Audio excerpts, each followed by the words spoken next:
Oops. Good evening, everyone. Welcome to another fantastic night of Fandom Access. AJ and Karen here with you. Jamie will be with us shortly. Big show tonight. Big, huge. Bigger than I thought it was going to be when we ended last week's. Because we've got finale Resident Alien, Three Body Problem, the premiere of the first two episodes of Discovery, AHS is back, and of course we've got Shogun. So, and in between there somewhere before Jamie leaves, my surprise. Oh yeah, I forgot we have a surprise this week. I'm so excited. I'm really looking forward to that. Okay, well, since we're not gonna have Jamie, want to get a little Discovery going? Sure, why not? Okay. Well, I had seen these episodes a couple weeks ago, and then I just rewatched them today to bring myself up to speed again. I was so happy to see this show back, and I'm so happy to see how they're approaching this season. Like, I feel like Discovery is one of the darker entries in the Star Trek canon, and it's really lightened up for its last season. Don't you think? I'm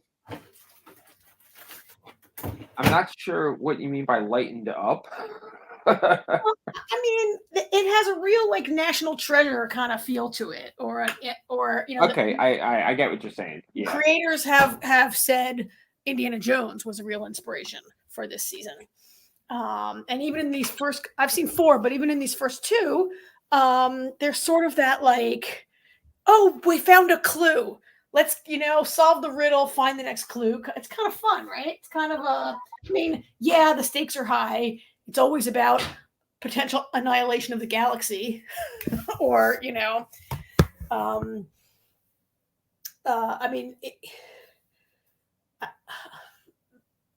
but it's still fun. The stakes are high, but it's still a little less, I don't know. I don't know. I found it a little lighter and more fun. I'm thinking back to that horrible first season slog where 3/4 of the dialogue was in Klingon. Remember that?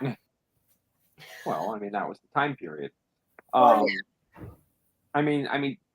Saru even says it in this first episode, or the second episode, how far Michael has come. I mean, Michael was basically a criminal, and now she's a captain. So, talk about a turnaround. Yeah. And did you recognize Maul? Yes, I did at the time, and then I didn't recognize her. She was one of your least favorite characters in the 100. Oh, she was it. Yeah, she was Maya, right? Yeah, Maya. I hated Maya. I hated Maya. She was so annoying. I kind of like Maul. Well, both of them. What's the other guy's name? Maul and Locke. Flock. Locke. Maul and Locke, right? And then Fred was the dealer that was killed. Yeah. Maul is very intense, but she has reasons for being the way she is, right? Yeah, I'm sure. Yeah. Ooh, what the heck? I mean, she's not, she's been through it, I guess. Karen, you got some. Do I have feedback? Hold on a second. Do I have feedback on my sound here, HA? Yeah, I hear opera. No. All right, I'll go out and come back, but I don't have any opera playing in my house. Let me leave the studio and come right back real quick. Okay, I just came back. Do you still hear music in my house? I hear music coming from. Right, hang on. Hold on. It might be maybe I'm picking up on something somewhere. Oh, it's over now. It's gone now? Yeah, whatever the heck that was. That was weird. All right. Well, I didn't hear it. Okay. I don't know if anyone else heard it out there. Okay. So anyway, yeah, I mean, I thought it was really, our friend Ark in the chat feels like the first episode was a bit campy and the second was so much better. Is the first episode where they're riding down on sand speeders, or is that in the second episode? That was in the first episode. I just figured out what happened. I apologize. Somehow, you played on music started playing on my computer. Oh, like an ad or something started playing. Yeah. Yeah. Hey, Jamie, how are you? Hey, how are you? Doing good. Trying to fix the stuff, doing it on my iPad. I'm not on the computer. There we go. Well, we just jumped into a little Star Trek. I don't know if you're watching it. You watching Discovery? No, I haven't seen it. Well, I mean, we were just talking about these first 2 episodes. They dropped 2 episodes, and then I think it'll be 1 every week going forward. And I'm trying to think of what else. I mean, so how do you like? I enjoyed AJ also getting this like sort of B plot. It's not B; it's tied to the A, but you know how the next clue led them that they have to go to Trill, which is the planet that Adira comes from.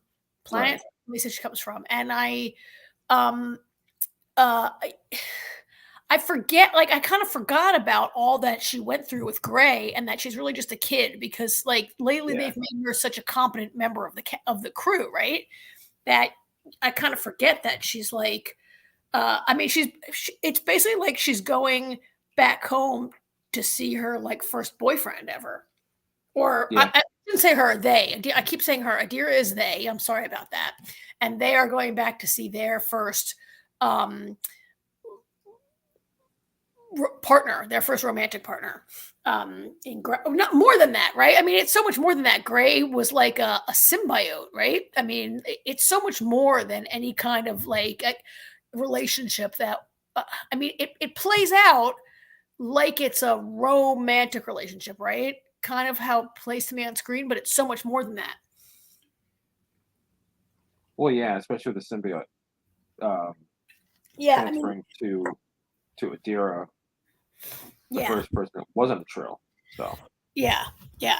But I kind of like that they're giving her a little, you know, I'm sorry, that they're giving them a little storyline that goes beyond just being like this crew person, like hanging out, like remembering that this is a young person who's going through stuff for the first time and who doesn't have has these 2 adoptive parents, right? The 2 space daddies.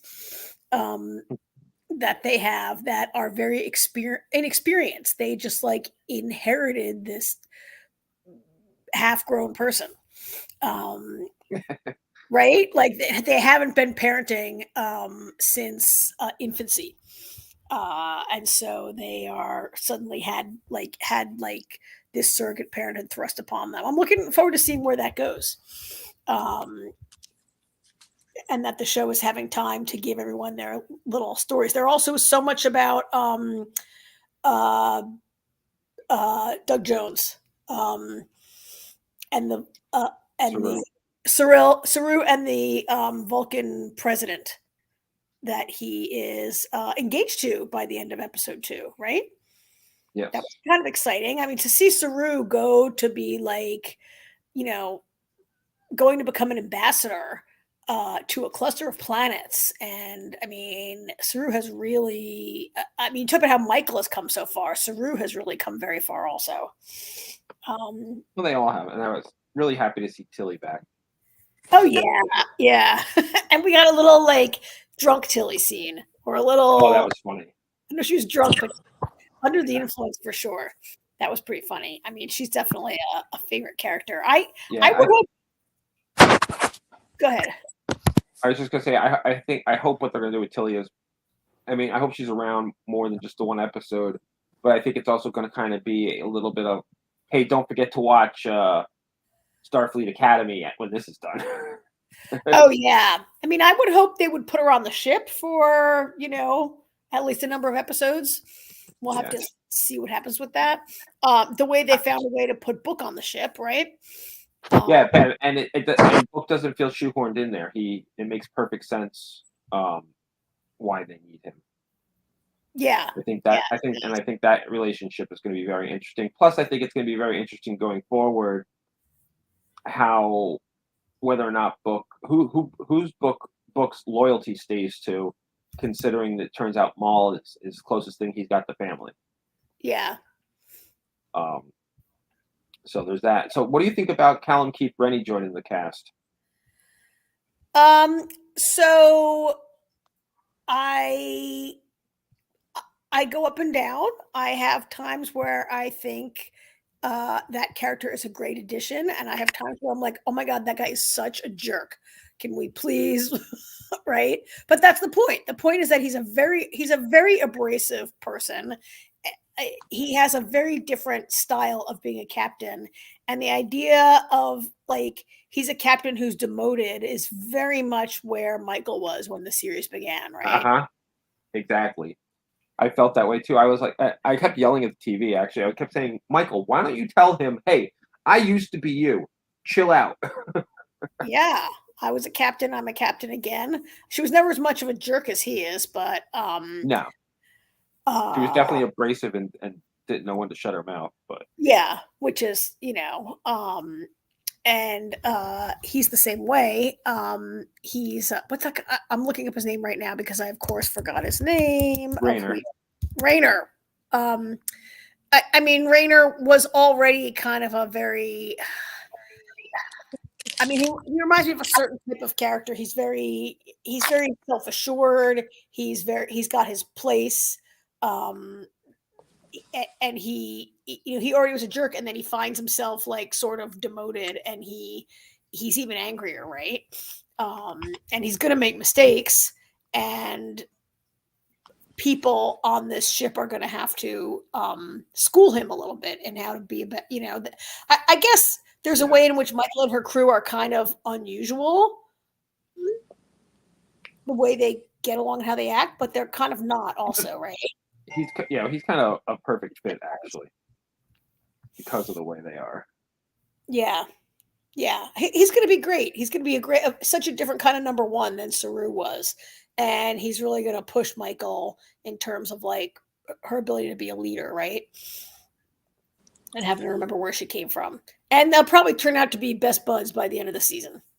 Yeah, maybe. So yeah, it's a pretty good start. There are, I don't know how many episodes there are, probably like 12, right? I'm not exactly sure. And I know that they didn't know they were getting canceled when they wrote it and shot it, and they went back and changed something. They had a chance to go back and do some reshoots or whatever, I think. Yeah. So that should be interesting to see how they ended it, and it should be a good time. There's been, I mean, from the first trailer that dropped a few months ago, there have been these Indiana Jones comparisons. So it should be. Which I mean, you can compare a lot of things to Indiana Jones, though. Well, you know what I mean, like, but it sounds like they did that on purpose, though, and they wanted it to be, from what they said in the interviews. Well, it seems like anytime there's anything that's about hunting for artifacts, whether it be national treasure or in this case, it's always a reference. Oh, it's trying to be like Indiana Jones. Well, that's true. But the creators have explicitly said that. But yeah, I mean, national treasure or any kind of, it's because Indiana Jones is so great that's why you get those. I mean, it's so great as a series. There have been individual movies that were better than others, but it's such a well done and great series that of course you're going to get those, even when they're not intended. But Jamie's right; this was intentional. Yeah. So there's 10 episodes. Okay, so we got 2 down. So we have 8 more weeks to go. All right. All righty.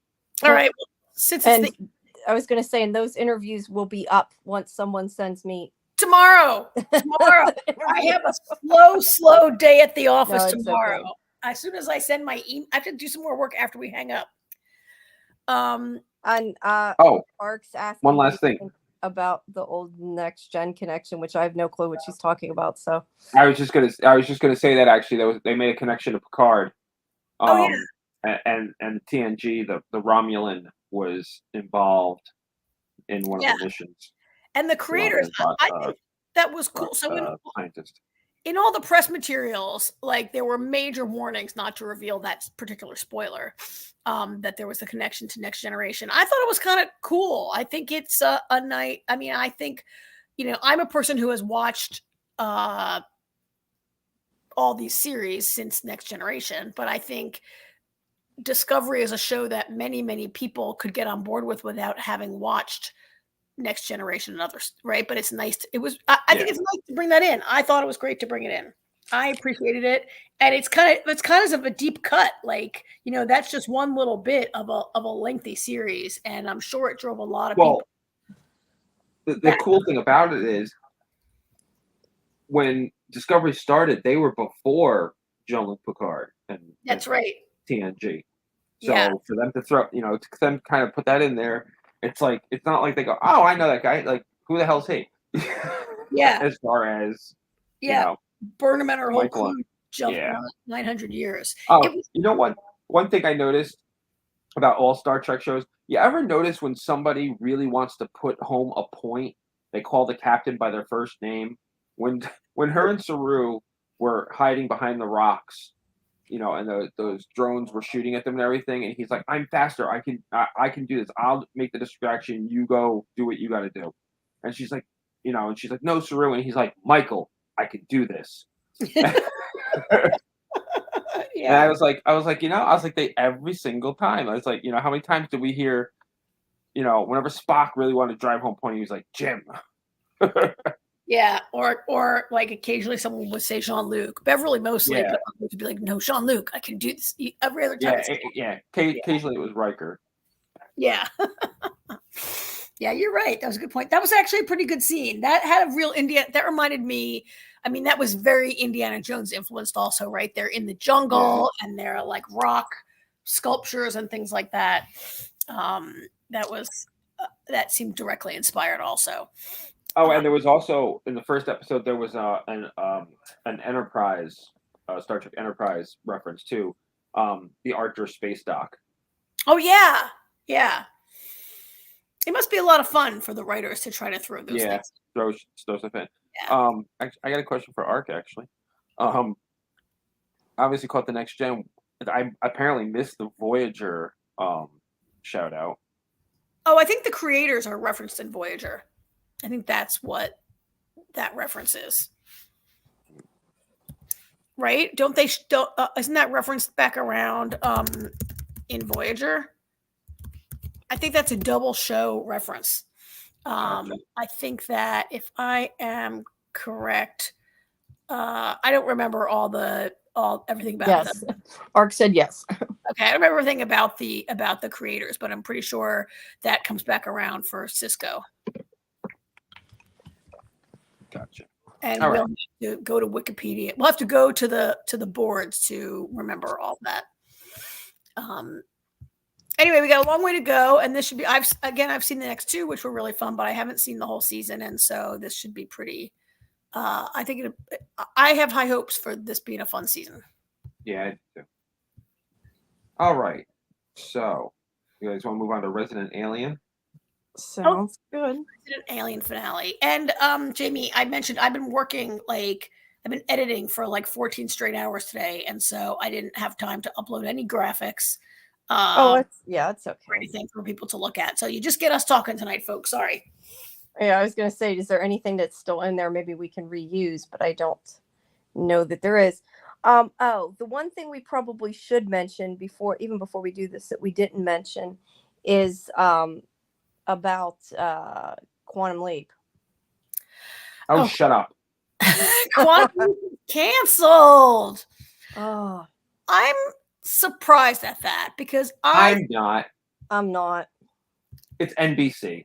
Yeah, I'm with him. Although they've been doing a little better with it. They did more of why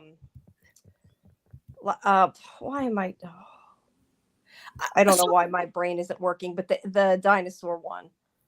La Brea. La Brea. Yeah. I kept wanting to call it Last of Us, and I'm like, what is wrong? La Brea. They gave it more time, let it finish out. So I'm a little surprised, but yet at the same time, I kind of feel like AJ Ark's heartbroken. Yeah, I'm unhappy that they canceled it. I really liked it, but now I'm surprised because I thought it was. You know, we should probably show Quantum Leap while we're talking about this, because if anybody tunes in, they're going to be like, "What? They canceled this?" And that's not what we're talking Well, about. we don't have a Quantum Leap overlay. Oh, you took it out. Okay. Yeah. Okay. Yes. No, I'm surprised because I thought that Quantum Leap was performing well for It was. and that it I was did had too. good ratings. And so that is what surprises me about the cancellation. I wouldn't be surprised if something like Resident Alien gets canceled because it's not a high performer. And the ratings have been low, but something like I thought Quantum Leap was doing really well. There's no rhyme. Listen, I mean, let me just throw some TV shows out there. The Event. I keep forgetting the name of that show where they lose all the power. Revolution. Revolution. And yeah, it would be cool if Netflix. So The Event, Revolution. Was Timeless on NBC? Yeah. Yeah. Let's see what else. Yeah, that's why I'm not as surprised either. I mean, like, I'm surprised because I thought it's a high concept. But it's a high concept show. Where, we're going to talk about Resident Alien in a minute. Resident Alien is not a high concept show. It's very straightforward. Quantum Leap, you need to have somewhat of a brain, and NBC doesn't like brainy things. They say, "Oh, let's get." I'm sorry. NBC has repeatedly proven over and over and over again, if it's too high concept, if it's too smart, they can't let it go past 2 seasons. When is the last time NBC had a really good hit show that wasn't a cop show or a firefighter show or a doctor show that went more than 2 seasons? Okay, but that's network. I mean, CBS isn't doing those shows. ABC isn't doing, high concept is not. The only place those shows have ever succeeded consistently is Fox. It's the only place they've really ever consistently. I mean, ABC had lost. ABC had lost, and that was, the enigma. Oh yeah. Yeah. Well, I don't think anybody knows why it was canceled. There's people at NBC going, "We canceled it." Yeah. I mean, it's just there's not that many like decent sci-fi shows on, and it's just kind of sad when they get rid of them, But I mean, hopefully they can find a new home. I mean, yeah, hopefully. And streaming is always, I would think, a possibility. I mean, they do good on streaming. Yeah. All right. Well, I mean, they canceled. A lot of great shows have been canceled in the past. They did let about Timeless. They did let Timeless have an ending. They did. And it's gone, and hopefully something good will come along. But we're all really sad about it. It was a good. It took me. I as usual took a few episodes to come around to it and really enjoy it. And it's unfortunate that it really ended on kind of a cliffhanger, right? Like there, kind of a big cliffhanger. I gotta say this, at least it was better than the original Quantum Leap finale cliffhanger. Fair enough. At least they didn't misspell the lead character's name. There's that too. There's that. But anyway. All right. Resident Alien. Let's move on to Resident Alien. This was the Season 3 finale. Season 3 finale. And it has not been renewed yet, but it sounds like from things I'm reading that it sounds like maybe the cast and crew think it might be, but I don't know. There's definitely, I saw there's some post like on TV Line. There's like an interview with I think it was Chris Sheridan. I'm not positive.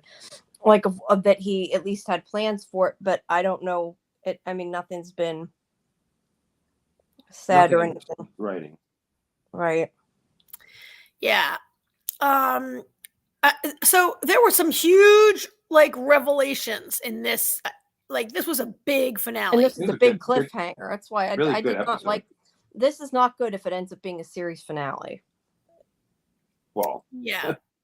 That would be very bad for a series finale, but It's not. hopefully- This is in no way an appropriate series finale. Sometimes No. a season finale can work as a series finale. This cannot. There are huge, huge things. I mean, I think the switcheroo with the Mantid was kind of, you saw that coming the minute the son, is his name Richard, the guy, the son, the alien hunter's son, who is imprisoned by the Greys and lives up there, right? The minute that he says, "Oh, that's a Mantid, watch out for them. They're shapeshifters and they can get in your head." And I'm like, okay, for the whole rest of the episode, I'm waiting for who he's going to switch with, right? Yeah. And there were multiple times, but I mean, I pretty much saw that when Harry was flying the ship down. I'm like, oh, that's like, is that the Mantid? Or there were a couple times that I was wondering, like, there were anybody who was up there could have been the Mantid, right? Yeah. So that was kind of not the biggest surprise, but it's kind of a surprise that they introduced that in the season. I don't know. That this Yeah. I tell you That's what, why it doesn't seem like it was definitely written that they intended to come back. So, I mean, I would think that I mean, I don't know. It's hard to say it. I would think that means maybe they do intend to come back and they just haven't announced it. But the way things are anymore, it's hard to tell. The thing is, the Sci-Fi Channel does not have that much sci-fi. It needs to keep what it has if it's good and bring it back.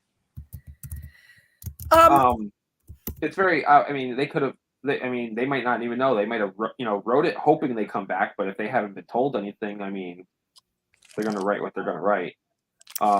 But I will say one thing: the reveal of the Mantid was amazing. Having Max, that was awesome. Be the reveal. That was great. That was so funny. That was pretty good. Yeah. I mean, yeah, I hadn't thought about that. And poor Max has lice. Oh yeah. Yeah. That was like yeah, that was a pretty good reveal. And something that I guess the Mantid wasn't planning for or whatever. I liked all that. I liked like almost the entirety of what went on this up on the Grey's ship was really pretty good. Except I was wishing that they were going to find a way to save all those babies, particularly at the time when they were planning to set off a bomb to destroy the whole ship, and they were going to leave like 20 human babies there and just save the one. I was like, wait, what? Of course, then in the end, it turns out that it's not a ship. It's the moon. It's the moon. Another huge reveal, right? And I guess you can't kill that or blow that up, brother. Well, if you blow up the moon, you destroy our own planet also, right? Yeah. So, not that they would necessarily know that. Knowing them. Harry would absolutely know that. He's very smart. Yeah, and Harry might, but they wouldn't. I think, not for nothing, I think Asta knows it too. Yeah. I guess that's true. But Darcy, maybe not so much. That's what I'm saying. But they didn't know it until they escaped without blowing it up, right? Right. But that was kind of huge, and I guess the babies are all still up there, right? Except for the Hawthorne baby was rescued. But all the babies are up there. Really liked. I liked that Darcy took the baby. Well, and that was kind of obvious that Darcy was going to grab the baby. Yeah, she's going to have to explain it to them, though. I tell you what, though, did either of you get the feeling when they had that little musical montage at the end and they did all those different things where everybody's at, and that she was going to keep it? Yeah, I definitely thought that. I'm like, why is she looking around? And when she went to knock, I was actually waiting for her to put her hand up and not knock, but she actually did. So I was like, okay, because I was like, what would be the point of that? I don't know if it was showing. I know what the point is. I know what the point is. The point is that Ben and Kate don't have a baby and are suddenly gonna have this kind of big old baby that's like not exactly born yesterday, and Kate was never pregnant as far as the neighbors know. So maybe she's trying to not be like showing up with a random baby at their house for everyone to see until they can like have kind of a plan. Yeah, but it was just weird looking, like Darcy was. It was a feeling I got. And I definitely got that too. And like I said, I don't know if maybe it's just showing that Darcy changed. Like maybe I don't know. Like maybe before she might have been, for herself and thought I could have the baby be my baby. I mean, I don't know why she would want to keep the baby, but I'm just saying that's the only thought I could have, because I definitely thought that too.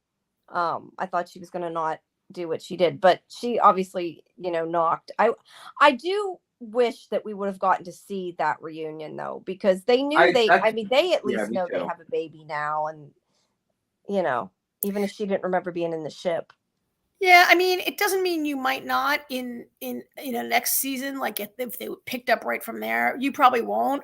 But I did like, sometimes not showing something is better. I really liked the scene where Kate and Ben both like confess to each other what they know, and you don't hear any dialogue. You just see the camera pans back out the window. Right? Yeah, that was done really well.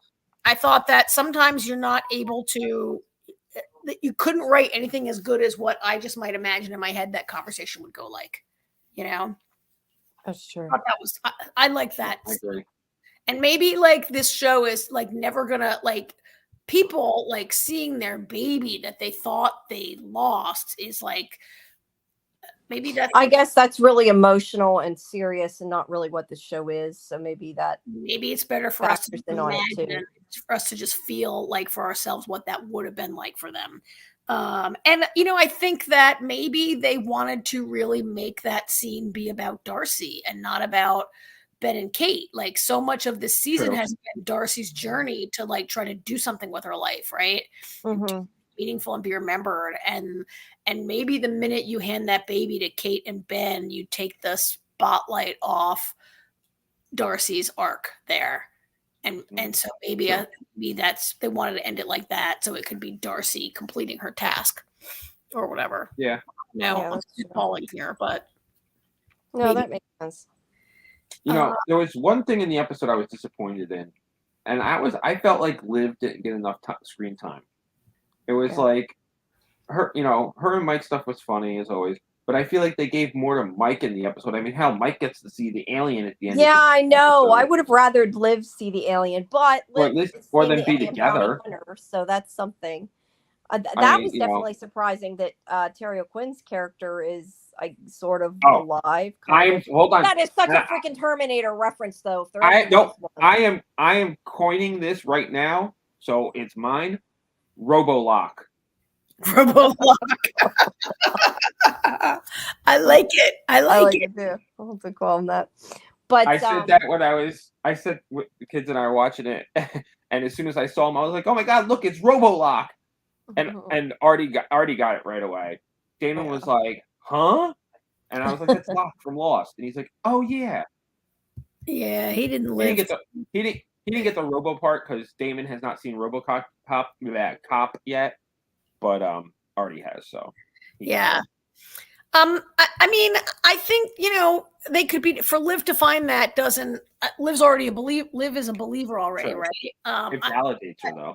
But I guess Mike finding it validates. But then again, Mike finding it, if Mike admits it to her, then it might not matter because we don't know what he's going to say to her. We haven't, Yeah. He might tell her. He could continue to try to be in denial, right? I don't know how you could be in denial after that. I don't know. How long was Scully in denial? Fair. Oh, that's a conversation for later too. Yeah, that's a whole nother podcast. Yeah. But I mean, I could see Mike still. I mean, Mike denies so much of what's right in front of his face that has nothing to do with aliens. He denies Liv's, capabilities. He denies like that he messed up his relationship with his girlfriend, although that seems to be fixed now. Like Mike lives in this total. Like I could see him trying to not have his worldview rocked by, I don't think so this time because he kind of took a step forward when he opened up to Torres. When they had their little conversation, that's the most open and honest I've ever heard Mike. Yeah. I like that scene. That was a good scene. So. Well, and he has to come around because like the joke is getting old, and how long can you go on with him like not catching on and being read into the situation, right? Mm-hmm. Yeah. I mean, other huge things that happened. Joseph came around now to Harry and the human side, right? Like, they were going to kill him too. Not for nothing. When you look at it, you think I hadn't even thought about that. When him and Harry are having a conversation, he's like, And he's like, wait, so that means all hybrids die too. What the hell? Like, this is bullshit. And he's like, and the medical plan is garbage. Yeah, then they start talking about medical plans, which was funny. Yeah, that was pretty funny. He has not grasped a lot of the stuff. No, but that was funny. But yeah, there's that. There's also the fact that I still call her Linda Hamilton. I can't think of her character's name, but she went through the portal. Oh, that's right. oh, yeah, that's huge at Which the is end. kind Yeah, of a big thing. Yeah. Yeah, that was the little montage. I forgot about that. She goes onto the Yeah. greatest ship. yeah. Well, to the moon. But I mean, they do. So they're not renewed yet, but I see this episode as like moving a lot of the pieces around to bring us towards maybe one more season. One more, yeah. Final season, because Yeah. Joseph is on their side. Robert came back, and Robert's back now, the son. The alien hunter, Peter Bach, Robo Locke, is back, right? And he seems to be Robobok. everybody is like, okay, except for Harry. Harry, like, as it ends, the Mantid has impersonated Harry. And I mean, also a clue there also was when Harry's like, "Oh, Bridget's gone. I don't want to talk about it." And I'm like, "Wait, Yeah. they killed the baby off screen, and Harry doesn't even Well, care." Yeah, after I- he just grew, we just watched all that growth of him deciding he loved Bridget. It didn't make sense. Yeah. So Yeah, it's like- I mean, I felt like they didn't kill Bridget off screen. My actual first thought before I even thought about the Mantid was, I thought that there was another plan in motion, and the baby was staying behind for some reason. That's why I felt like he didn't care. Yeah. But it turns out that, Harry is the Mantid. I don't know why the Mantid came down there. I guess to eat everybody's heads. I was gonna say to eat everybody. Yeah, that's like he decapitates them. It's like, okay. I didn't know what was going. Like when he didn't like the pie, I was like, wait a minute. I was like, I don't care what mood he's in. If he doesn't like pie, there's something wrong with Harry. Yeah, they should have Yeah. picked up on that. Yeah, if he doesn't even like pie. But, he's trapped up in the cell now. Bridget. With Bridget, although the Mantid is gone. Maybe, I mean, who knows if they have more Mantids up there, right? But I don't know. I mean, Harry. However, Harry got himself trapped. I mean, if the Mantid can get inside your brain, maybe in your mind, maybe the Mantid like compelled Harry to let the Mantid out of the cell. Like, okay, the Mantid. Here's the thing: is the Mantid a prisoner also who just eats everyone it can, or is the Mantid a fake prisoner, tool of the Greys to kill its prisoners? Which kind of doesn't make sense, right? Seems like I think it was just a prisoner. That's how I took it. I think it's just a prisoner that prisoner. got Why? away. I don't know. Well, in which case, its presence on Earth is not part of the Greys' plan, but maybe just more about making its escape, right?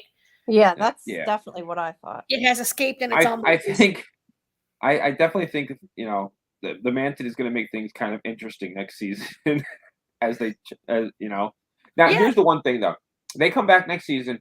I'm saying it right now. If we spend more than one episode of nobody knowing that that's not Harry, it's going to drive me nuts because Max knows, and all he's got to do is go tell Asta, and problem solved. I mean, not solved, but at least everybody will know. I don't want to have 5 episodes of nobody knowing that Harry's not Harry. Well, I don't want them having 5 episodes of trying to get Harry back. Well, either. Well, fair. Also, Robolock can see aliens. Yeah. True. It's not just Max and Robolock both can see the aliens. Different kinds of aliens. So yeah, there's no reason for it to last very long. Plus, people should notice that Harry's acting weird, and Just when does Harry ever not act? Yeah, well, weird for Harry. Harry. Than normal. I mean, acting unusual for Harry. You know what I mean? Yeah. It's just nobody in that town except for Asta seemed to realize he's acting different than Harry to begin I mean, with. Asta would definitely look. Everybody Asta would immediately. notice. No, but I just mean nobody seems to notice that this doctor became this weird guy. Yeah. That's kind of the stick of it. Yeah, and certainly, yeah. I mean, I think they all will. I think AJ's right. There's no reason for this to drag on. It would be very Right. It would annoying. drive me nuts. So what do you guys think about the moon? So I think that the moon is not the Grey's ship. I think the Greys like built a underground base on the moon. Like the moon is the moon. That's what I think. Moon's not- Yeah, that's moon what is I the moon. assume. Yeah, I think yeah, I agree. I think they built a base in the moon. I mean, otherwise it would have to have been there for the entirety of written history, since humans Right. looked up and saw the moon, because nobody noticed it being switcherooed, right? So I think they just like Doctor Who. yeah, like Doctor Who. I think they just built a base inside the moon. Yeah. Um, Karen, is that you or AJ? Is that your digging microphone? the hole. That must be AJ's super mic. Yeah, it's his super mic. He's like, I don't know what he was doing, knocking down the house or something. So yeah, so I guess that sort of covers everything that happened. It was really good, right? Yeah, I I really would liked it. I was would hate just for- so mad that they didn't end it because I'm worried they're not going to come back. I hope Yeah. So sorry, I didn't mute quick enough. I would hate for this show to be canceled with that, as that would be one of the most disappointing endings. Well, you know what? Yeah. I'll say this. Yes, it would be disappointing, but it's on SciFi. You know what I mean? As a creator, I don't want them dictating their story on a what if. I don't want them going, well, if we get canceled, then yeah, but this is how we're gonna tell there's the something story. to And be said to make a finale that works as either, though. We know they've done it before, and I feel like if they you're thought telling they a were going to story, be canceled, they yeah. would have, which makes me Right, I think understand what you're maybe saying, Jamie. they're not. But I as irritating as it is to us, the viewers, I would rather see their vision to what they were doing than what they did in case of. Because I mean, who knows what the story becomes if they do that? You know what I mean? I agree that you can't produce good television if you're always You're trying too worried about it. Yeah, I agree with always that. hedging against cancellation. And this was really Yes. good. I mean, I know it has not been performing, although I disagree with Jamie. I think that the network SciFi right now is largely science fiction and horror programming. Horror, Right? yes. They Like got Sci-Fi. They got Really? Surreal Estate. They have that vampire guy who wears a little stocking hat. Yeah, Reginald. Yeah, and Surreal Estate in this. Isn't that it? Or am I like blanking on something? They got the Ark. They got. Oh, that's true. The Ark too. I don't Yeah, know if Ark, was Astrid and Lily Save the World still on or canceled? I don't think it's coming back, but I don't know. You know, they have I mean, they have a lot of and I don't know if they're still showing things like, so I don't like reality television, but their reality shows have been tied to like there was Face Off, there was that cosplay show, right? Yeah, but those were years ago. I mean, that hasn't been anything recent. Okay, well, whatever. It's a lot more than, remember, Jamie, when they decided they were it's more than it was before. Remember when That's not saying a lot. Remember when they decided they were going to get rid of all scripted programming and they were going to go like totally reality, and they had a lot more wrestling on and stuff like that all the time? Yeah, that was worse. Like, that was definitely worse. They're largely they're more committed to scripted programming than they were, but it's still got to perform, right? And reality's cheaper to produce. So I guess we'll see what happens. We've talked before that we're not sure that this is the cheapest show to produce. Maybe it's cheaper than Chucky. Chucky seems to have a lot of. Well, if they were to not show Harry as an alien quite as often, they could probably cut back on a lot of the budget, I would think. Yeah. And not have Bridget in it as often. Yeah. I mean, that's really good. Don't get me wrong. I like it. I'm just saying that's probably a big portion of the budget of those two things. Yeah. The season finale was way down in the ratings, apparently. I'm looking at like the season average is down. They're down from, I mean, the season finale was a little up, but they were drawing like I don't know. I'm looking right now at some numbers being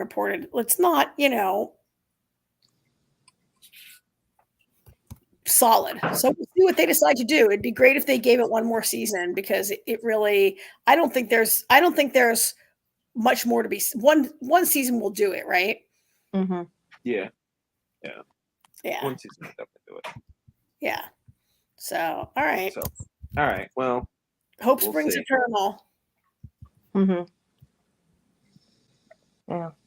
Write your letters. Yep. Well, Write your fan mail. Yeah, let them know and post it on social media and stuff.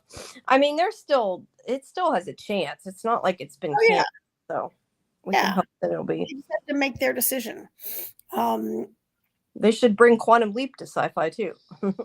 They won't, but they should. No, they won't. I mean, hell, years ago they ran the reruns of the original on SciFi. Yeah, but to be fair, reruns aren't something they have to pay for, though. Well, no, I'm just saying. No, I know. I'm just saying, like, that's something to do and not pay for. So, all right. No, but that's really not so easy to do as a lot of people wish it was. No, I know, definitely. but it could come to streaming. We don't know, and I mean, for all we know, it could be one of those ones that reverse the decision. I mean, sometimes that happens recently. Anymore, you don't know what the heck's going to happen. Well, I hate that. Manifest was on NBC too. Yeah. Oh, but it went to Netflix, so yes, it did. Yeah. So yeah, there's. But I think that had a lot. That had a lot to do with Jeff Rake, though. Yeah, probably. That's true. But He I mean, really went out there, and that's the other thing. NBC has to give permission for them to even shop it around somewhere else. That's true too. Yeah. And the other, I also question if Quantum Leap is wrapped up in other rights too, just because of the original. Like, there might be. Well, that was on NBC other originally too. So. Oh, was it? Okay. It should all be in the same ballpark. But anyway, Okay. all right. Yeah, you never know. Just because it shows on that network doesn't mean they own it. If they own it, it depends who owns it, who owns the rights to it. There's a lot of stuff. Yeah, there's a lot of stuff. And there's a lot of money involved. But anyway. Yeah, that's true. All right, let's keep moving on. 3-body. Okay. Now there's a picture here somewhere. I saw it. 3-body problem. 3-body problem logo banner. All right, What's your thing that says "Gosh"? Jamie. Yes. How did episode 5 end? Episode 5 ended with the world being covered in that nano or thing. Yeah. Okay, that episode was that was really dark. That episode. I'm sorry, that was like a lot. As I had just gotten done watching it right when I came on here, like that was a lot of death and killing children and all kinds of dark shit. Yeah. And a lot of bad language from what's his face. I mean, so it's a C word. I don't know how many times. I have a lot of issues with. I mean, I guess we got to take these 2 episodes kind of as a chunk. We watched episodes 4 and 5 this week, right? Yes, we did not get to 6, even though we said we were going to. But it's not over at 6, so we're okay. Some of us did. Well, yeah, some of us did. Jamie didn't. Anyway, you didn't. But anyway, they did release some. We kind of learned a lot about what's going on. You know, what the Lord is up to. People, and we know that girl now is human. With that, I was kind of a little. I mean, I kind of figured that she was human using alien tech, but I think that was outright.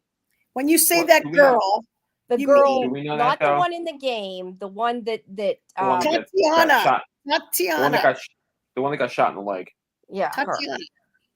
And Ark is saying that the nanofibers cutting the ship was unreal. Yeah. I wasn't sure at first if that's what they were going to do. And I'm like, is that what they're planning? And I'm like, oh, I thought it was pretty obvious.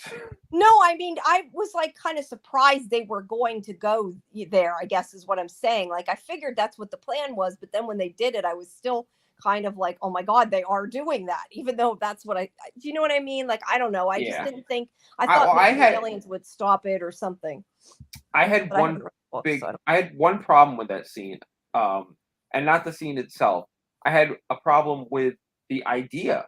Like, they didn't want to go in with a bomb, and they didn't want to do this. They didn't want to gas things. Yeah, it didn't make sense. They didn't want to cut things but they used but they use the nanotech, and there's no guarantee that those nanofibers doesn't cut through the hard drive. I agree 100%. I totally thought the same thing. And the first thing I thought when it was all said and done, I thought it's going to take them a week to find this thing. It's like finding a needle in a haystack, and 5 minutes later, like, we found it. Yeah. I mean, I don't think it was 5 minutes. I think it was probably hours. Well, yeah, but you know what I mean. Yeah, because they made a comment still too. quick. Even when they were able to even decode what they got decoded, they said it was like 2 weeks or something. I think they said. So it had been a little bit of time, but and because the aliens, because the what the hell is the name of the alien race? Santi. The Santi pretty much lets them do whatever they want them to be able to do. Like, the Santi let them open it up, and then Jin and I keep forgetting his name too. I just keep calling him Davos. Oh, because he's from Thrones. Game of Thrones. Yeah, his name is Wade, right? Wade. that sounds right. Yeah, Wade. Yep, Wade. Yeah. Yes. Yeah. I'm getting the cast list up here so I can look at them. I mean, so I think that, the fibers were only cutting like a single line through the ship, right? Yeah, but it would depend where the drive actually happened a to bunch be of when lines. they cut through. Okay, Yeah, it wasn't. The chance that it's going to hit the hard drive that they're looking for is so small compared to hitting the ship. I think that Okay, would have wait. Jamie, Compared hold on. compared to the other plan, which was to blow up the ship or to sink the ship, there's a very good chance that the little hard drive will not get cut in half by a nanofiber. There's a better chance it could sink to the bottom of the Panama Canal, or blow up in like that ship does kind of blow up, right? Catches fire and stuff. But it wasn't one line. It wasn't one single line, though. There was a lot of lines. It was it like a net? There was quite a few.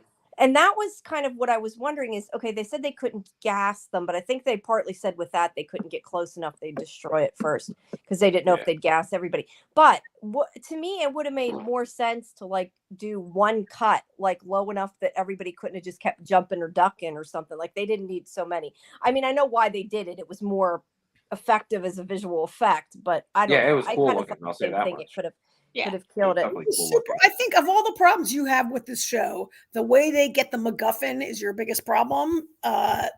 Yeah, Saying that that's what I'm saying. That was it. saying that you- Art's like it's like going through an egg slicer. But- She's right. but It is Karen, like an egg Karen, how many times have we had these are the types of problems we have. I can believe in aliens. I can believe in this. I can believe in that. But that doesn't make logical sense.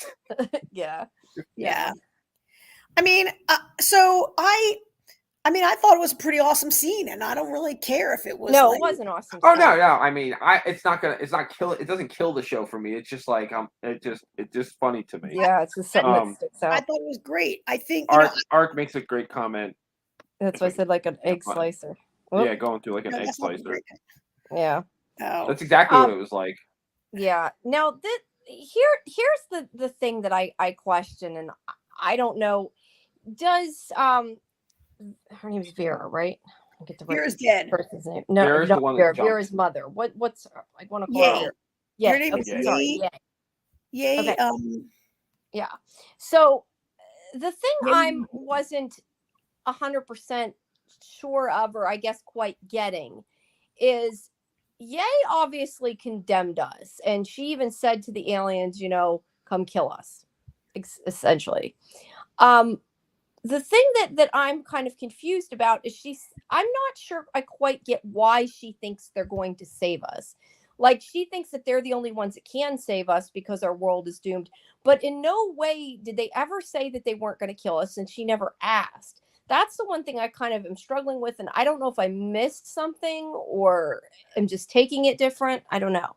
She thought that they were coming to coexist. Which is not what that other alien told her, so I'm not sure why I guess that's my point. Like, why does she think this? I think well, we're not- They've never outright said there's definitely pieces we're missing from that, but the impression I got was they never said they were going to kill us. They said that we were, they were going to come and dominate, but we'd still live. I guess that's true. And Ark is saying how they've screwed us because now they think we can't coexist. I also and Well, again, yeah, because this isn't. Evans is an idiot. Yeah, I kind of question though that they completely changed their whole course of everything they were doing on one thing that one person said. Well, I Like, don't. I mean, I get I'm it, not but at the surprised by same it. time, like, he wasn't saying that we were lying to them. He was trying to explain what a story is, and they didn't But understand it. is he lying about not lying? I guess, but is it? That's the other thing too. If he says yes, we lie. How do they even know that's true? And maybe it's just him that lies. They don't know the whole human race Okay, lies, and they're like okay. giving up on us.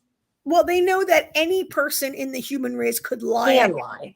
Can lie at any time, and how would you ever know if anyone's telling the truth to you ever? Yeah.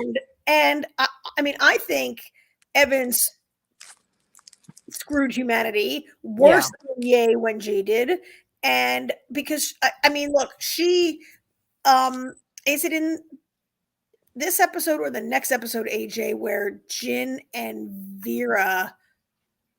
No, when Jin is having a fight with Ye, and she says, "Who are you to decide on behalf of all of the whole planet?" That isn't in 5. Okay, that's in 6. That's in 6. She did make this decision, but she believes that, okay, look, aliens are going to come and they're going to coexist or dominate, but without the aliens, we are going to destroy this planet with greenhouse gases and chemicals, and like this planet is going to become, or we'll blow ourselves up. She's like, look, our civilization can't make decisions for ourselves anymore. We're screwing everything up. We need these aliens to come help us. But I think Evans, like, when I saw Evans like reading these stories to the aliens over the radio thingy, I immediately did have a feeling that he was too cozy with them and too overconfident. And as soon as they're like, wait, what's a lie? First of all, it kind of surprised me that in like 50 years of communicating with us, they don't know what a lie What a lie is. Yeah, I know. I feel like he should have explained it was a lesson. It's not, but yeah, I just kind of, you could see it going downhill. But I thought that he was too familiar, too comfortable, what was he doing reading fairy tale? Like what? Like your communication with someone that you call your lord, right? Like it was just a little bizarre.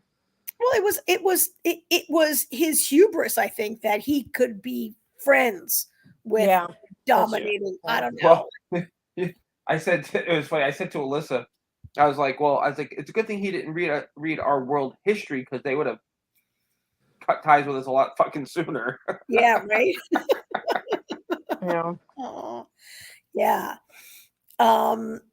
Yeah. So he really, but now he's gone. Like, I was surprised that he got killed so quickly. I wasn't. No. I mean, I guess it wasn't quickly. It's episode 6 of 8. It's not that quickly, right? Episode 5. It's episode 5 of 8 that he gets killed. So it's not that early. But yeah, I kind of thought maybe he would survive somehow, or they would, like, I was a little, like, it made sense, but I kind of felt like you, like, I was a little surprised at first that they killed him too.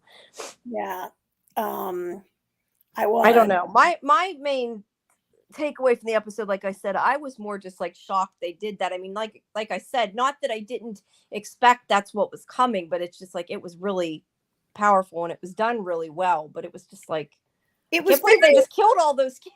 I don't know. That's what I just kept thinking. They killed all those people. They're awful. I thought it was very well directed. It was.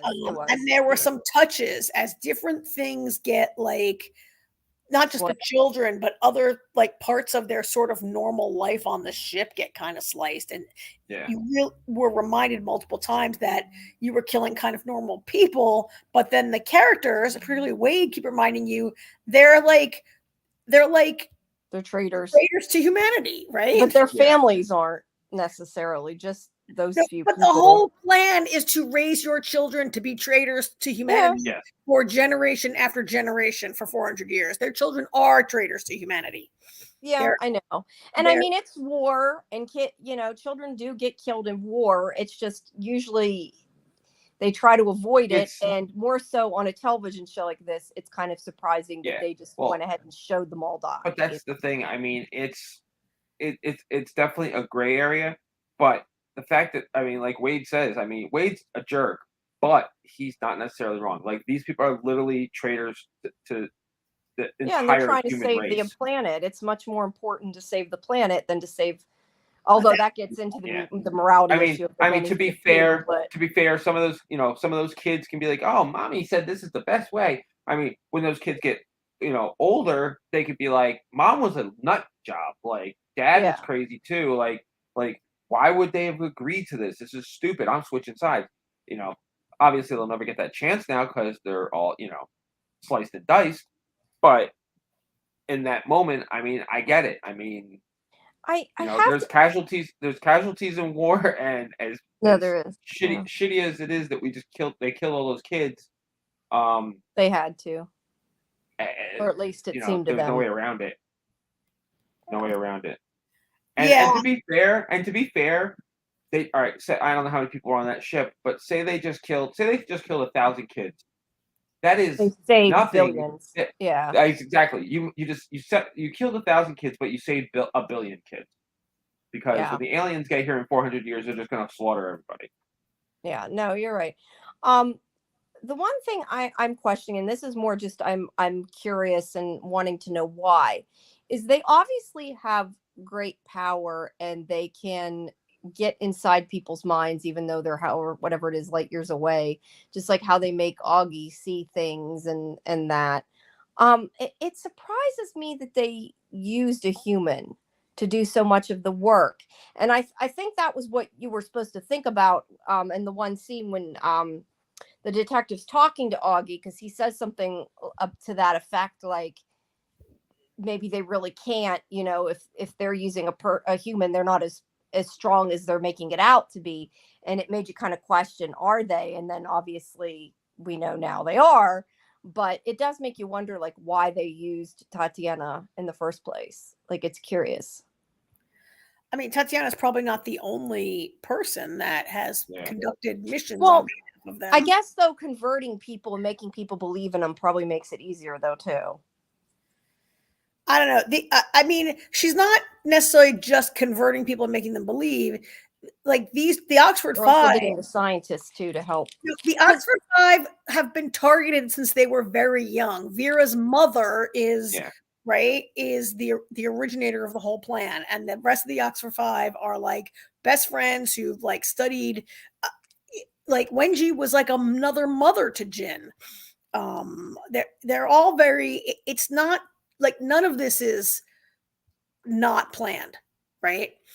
Right. Yeah.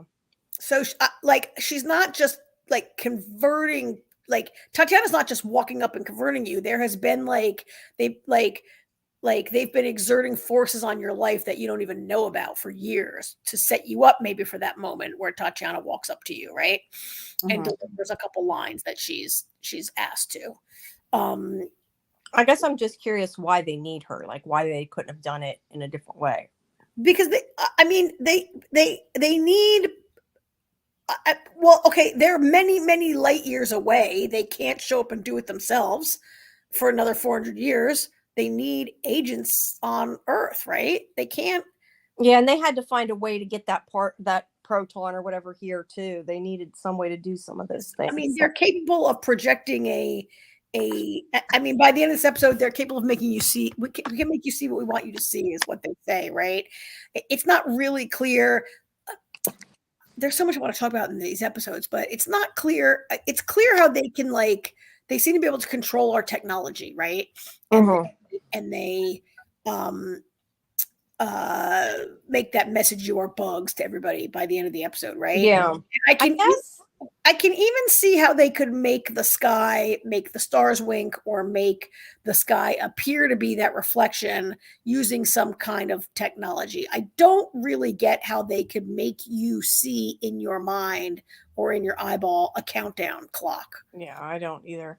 I have to question, though, I guess originally when they thought they could somewhat trust us, they were just making us stop using technology, so when they got here we couldn't defeat them, and that's why they were getting rid of science, I guess. Yes. Basically. Okay, that makes sense. That makes more sense now than it did before.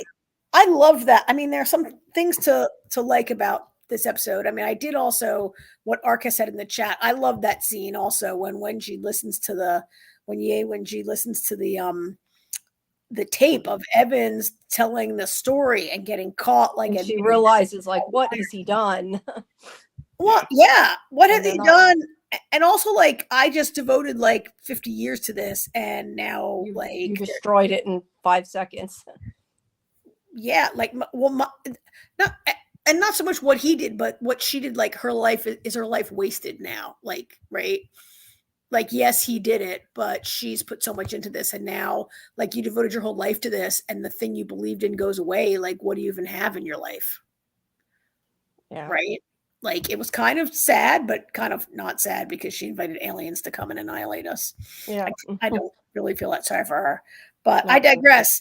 I loved the part where Jin and Wade go into the game and the Sophon is explained to her, or I don't know if that lady is a Sophon, but the lady with the sword explains the whole thing about how your science evolves so much more quickly than our science. Yeah, that was cool. By the time we arrive, They keep being destroyed. Yeah. you'll be able to destroy us. So we're going to take away science right now. Which And- is why they were doing it in a more gentle way, I guess, originally. And now they're like, nope. Well, I don't know about a gentle way, but a more secret way. Well, that's true. Yeah. Because it was making people commit suicide or killing people. So you thought they committed suicide. So I guess that's not gentle, but it's more. I mean, they didn't make any. I would argue that we don't know. I'm that not they sure if they made- actually made them, if they actually got them to commit suicide because they were scared because of the countdown, or if they murdered them and people thought they committed suicide. Vera kills herself because she found out that her mother betrayed humanity. Not because science didn't work. Vera No, jumped- but she had the count. Well, we don't really know she had the countdown though. No, We're we don't assuming know. that we don't I know. don't know she had the countdown. I guess that was more an assumption at the I beginning. think Vera found out, and that's why she did that. That makes sense. That makes a lot of sense. Karen, Jamie doesn't know that part about Vera yet. Oh, is that in episode 6? Yeah. Oh, sorry. Well, no, but I mean, it makes sense. That We could've only been know pretty of one guy who clawed his own eyes out, and like one other person who committed suicide, right? Augie never came close to committing suicide that we're aware of. Although she might now because now if she commits suicide, I would believe she committed suicide. I hope she does. She's so boring and annoying, and I feel like I'm sorry, Augie, that you feel bad about what you agreed to do, but like yelling at other people because they're in the Navy. Like, I'm sorry, Augie, do you not know that like the whole thing of being in the Navy is following orders, right? Like, she's like all freaked out that he's like, yeah, like she thinks he's going to change his mind and agree you with just her. she's like, what do you just take orders? I'm like, he's in the Navy. Yeah, that's what they do. Right? Like it's like a whole. I mean, I've never been in the military, but I think that like a big part of it is like believing in the chain of command and believing that what you signed up, and Raj believes he's saving the planet, right? Like, Yeah. I mean, Augie's so annoying. I mean, I know none of us really like Augie that much, but she's really Yeah. like. Ark saying she thinks the scientist killed himself. That's possible. See, I thought some of them maybe were murdered by Tatiana and they just made it look like that. I wasn't entirely The only person that we know she killed is Yeah. Jack. Jack. Yeah. I mean, who knows how scientists think, but maybe because the science, their entire life wasn't making sense anymore because science didn't Yeah. make sense. Maybe they're like, I can't live with this. I don't know. Yeah. Yeah. Combination of things. So, yeah. So, as much as I don't like Augie, I really don't understand why Will is even in this show. And so in this episode, we learned that Jack left half of his money to Will. And Saul's like, oh, let's go get you like some great doctors and cure your pancreatic cancer. And like, was anybody shocked when Will's like, oh no, I'm just going to like spend my last days like enjoying my life and sitting here on the beach. I get it. It's fine. But what does it have to do with anything? He's not even like a brilliant physicist. He taught high school physics, right? He's been out of the research game since Oxford. I don't know why that guy's in the show, and except to be like so he's pining for Jin, right? Like he's been in love with Jin for a million years, and he never says anything. I just don't know. Do you guys understand like why that's even in this? He's my Not new yet. main character. I hope he dies soon. So I don't Not have yet, but there's going to be something, because last week you were talking about how you didn't understand the point of Augie's nanofibers, Oh yeah. and we found out this week Yeah, they had a what big the point of point. those were. So there's going to be a point to Will. Maybe because he's dying anyway. Maybe he's going to do something heroic. Oh, I know. Oh shit, I can't say because that was episode 6. I know. You know what? When Jamie goes off, I'll just tell you real quick, or after the show I'll mention it. Okay. Because I do know what Will's going to do. I mean, I watched episode. I'm guessing this is a theory. I know what actions he takes in episode 6, right? Like right at the end there. But I don't really see how that plays into anything, except he's like, yeah, like Will's going to be a hero. That doesn't surprise me. I guess he's such a. I mean, I guess Augie's more objectionable because she's just annoying. She gets more annoying in the next in episode 6. I really want her to just like go away. You know, the other thing that I thought was kind of funny too, and maybe it's just because they realized the aliens weren't going after them, but Jin is sort of like in it's sort of like a witness protection. I mean, she isn't, but meaning they're hiding her. And Augie's there with her, and like Augie's coming and going with all the the military people. I'm thinking they would know where Jin is. They just kind of forgot about that, I guess. Oh yeah. Yeah, they're staying in the same safe house right now. But I think after she didn't have a countdown again, I think they realized they were just kind of like over them and didn't care anymore. At least they were guessing that. Yeah. So I guess. Well, so next week we'll finish up the whole rest of the show, huh? All right. Yeah. So okay. All right. So Jamie hasn't seen anything else, so Jamie will be leaving us soon. But before I get to my surprise, your surprise, I have a question for the expert. I mean, we all love the show, but I really want to know what Jamie thinks about this X-Files reboot.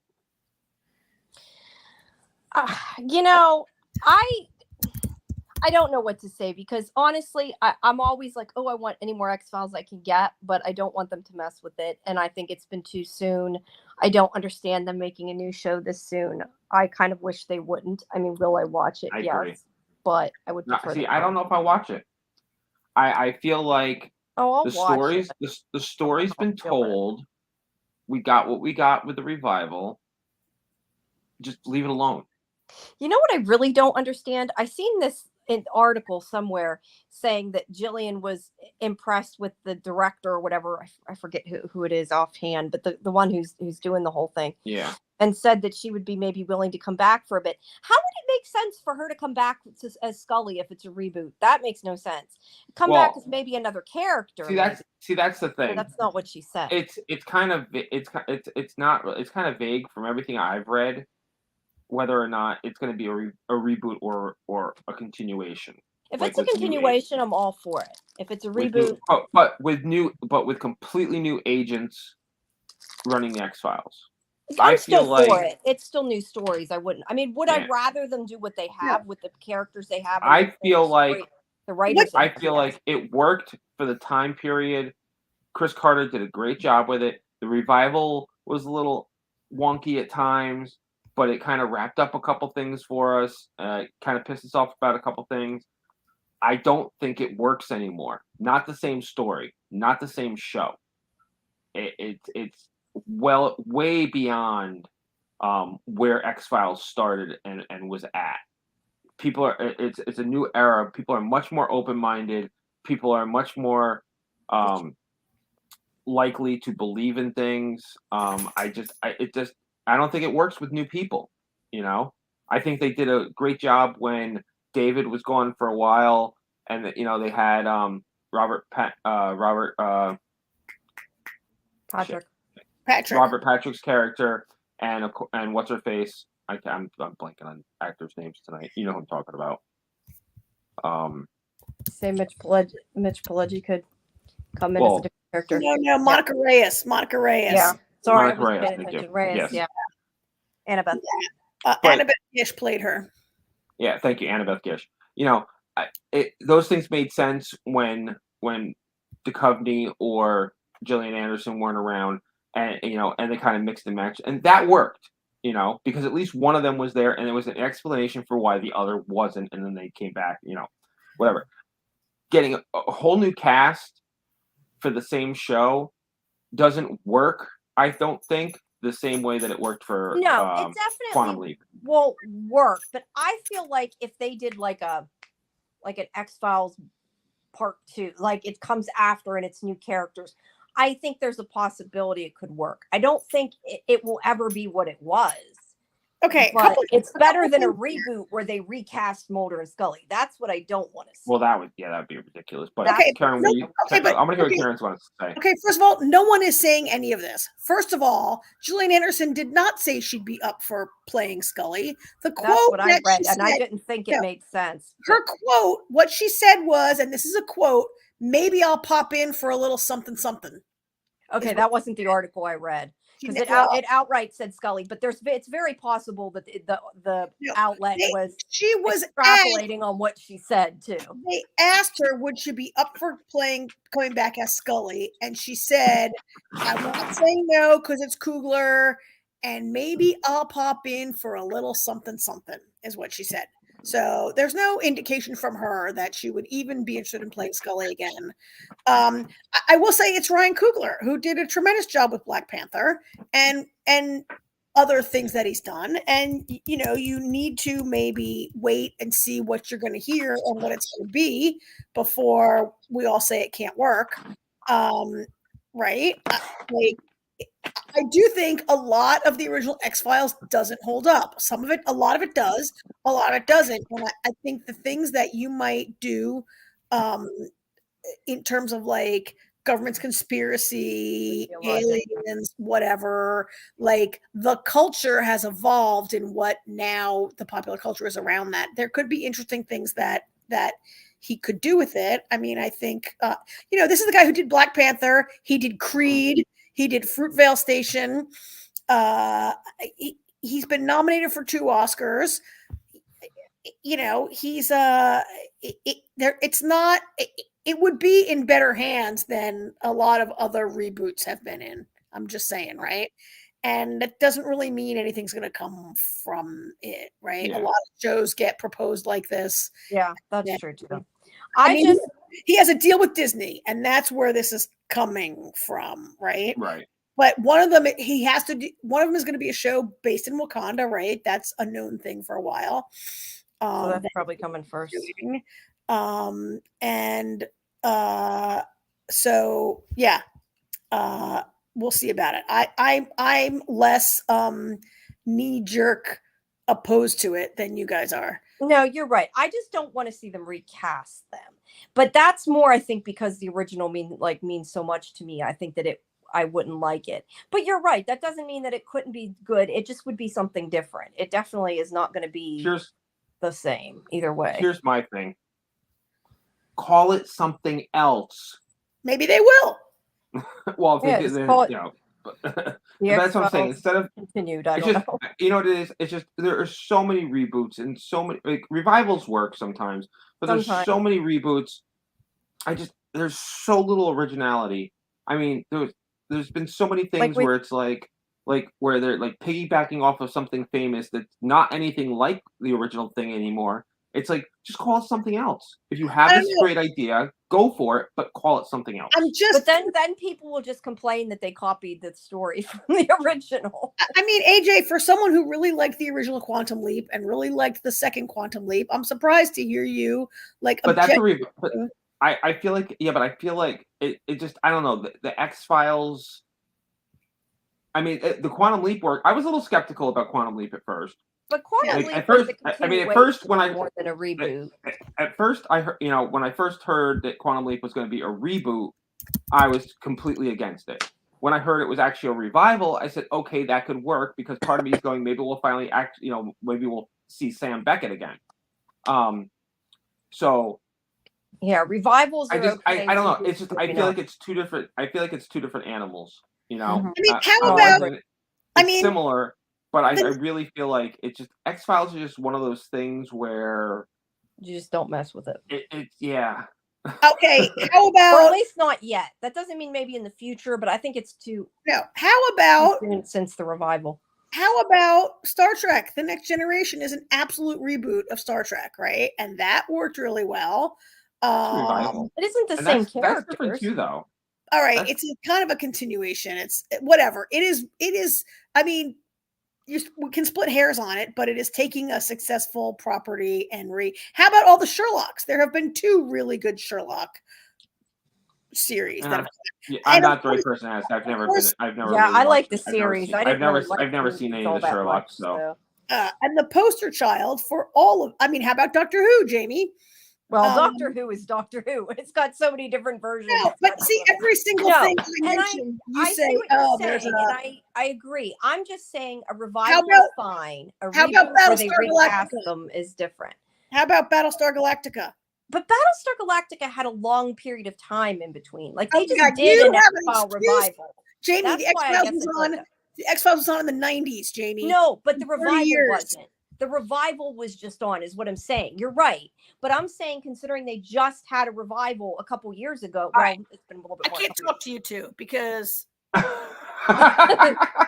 Karen, listen. I listen. I hear what you're saying. I hear what you're saying. No, I know. I hear it too. I hear what you're saying, and I don't disagree. And maybe it could work, but I don't know. I just haters gonna hate whatever. It's not. I just it's not don't know hating. if I can watch a different Mulder and Scully. Like I don't know if I It's not can. hating. It's just I feel like I don't know. you know what? Okay, I let me put it this way.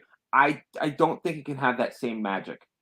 Okay, Yeah, that's a fair way. That's fair. Jamie, I don't know why you are stuck on this thing about a new Mulder and Scully. Why would they recast it? It'd have to be set in 92 or whenever it came out. Well, no, but I mean the way it made it sound like it. What I've read, and again, it's hard to tell because so much of what you read is coming from different sources. But if it's a reboot where they're making it like a modern Mulder and Scully, and yes, it would have to be modernized, but a different Mulder and a different Scully, that I don't want to see. That's what I'm talking about. If it's a continuation or it's something from the same universe, I'm okay with it. But an actual complete reboot of the same thing, no, can't see. But I don't know that that's even what they want to do. They might not want to. And my point is, if they had not touched it, maybe, but because they just had the revival, to me, it seems too soon. And yeah, Battlestar Not for nothing. I mean, to be fair, the revival was 10 years ago. Was it that long ago? It doesn't seem that long ago. Still. Something like, I feel like it was 10 years ago. I could be wrong. Mark is saying that Battlestar Galactica revival was 20 years. It was 20 years ago. What's I don't know, but I think of like the 4400, like that they just revived, and like they pretty much redid the whole. That was a reboot. That's what I'm talking about. Taking the same story and redoing it. Jamie, doesn't usually work. Jamie, that was awful. That's Jamie. That's a bad example. You're talking about the CW versus Ryan Coogler and That's Disney. true. That's okay? true. That's true. That's true. That's true. Yeah, I mean, it can work. I just don't know that it will, and I don't know that it will be what. I think no matter what they do, it's never going to be the same. Like it's got to be something. No. You never know. I would say that the new Battlestar Galactica, far exceeded the original Battlestar Galactica, right? Well, I don't know because I didn't watch the original or like the original. So well, I did because I was a kid, I know. And it no, was, I know. But there you go. But there you go. And that's an essence of. I mean. And I say maybe that's the case too. Like if it's something from when you're a kid and they redo it, I think it's a little different. Oh my God, you do have an excuse for anything. I say this, you know that I hated Battlestar Galactica from the first scene to the last. I hated every minute of the new Battlestar. I watched that thing to the end because I was like, everybody loves this thing. I'm watching it. I hated it so much. Then why are you saying it was better than the original if you didn't like it? Because it was. Because I can recognize quality in it. I hated it. It doesn't mean it was bad. I just hated it. It was people loved it. That's true. Maybe it's a better thing to say if they do a reboot, I won't like it. That's probably more accurate. I won't want to see it. It doesn't mean it can't be made well. Is that better? That's probably better. Yeah, that's much better. Well, yeah, I know. I'm not saying it wouldn't be made well. I'm just saying I Our feel like it's opinions one of of those us wanting to properties watch you it. stay away from. Yeah. All right. Now, All right. what is it that you're reviewing or watching or whatever it is that you're Okay, what's your surprised? surprise, AJ? Let's Okay, move on my to surprise. big Okay, surprise. so a few months ago, I was looking for something to watch on TV, and I'm flipping through all the different streaming stations, and I'm like, okay, you know, there's this, and then I get over to Max, and one of the first, you know, like, they give us suggestions for stuff based on stuff we've watched. All right, and now once I tell you what it is, I've got a little bit that I'm gonna say about it before you guys jump in, because I know you guys are gonna want to jump in while I'm talking. So let me get my whole thing out, okay? Okay. So, very first suggestion that pops up is something that I have always wanted to watch, but I was always like, you guys know, I'm the type of person, I gotta watch it from the beginning. I can't just jump in the middle, you know. And I'm like, Doctor Who is on Max. So sometime in January, I don't remember exactly when, I just watched 13 seasons of Doctor Who in 3 months. Did you You start? waited this long to tell us. Did you start? When did you start? From the very beginning.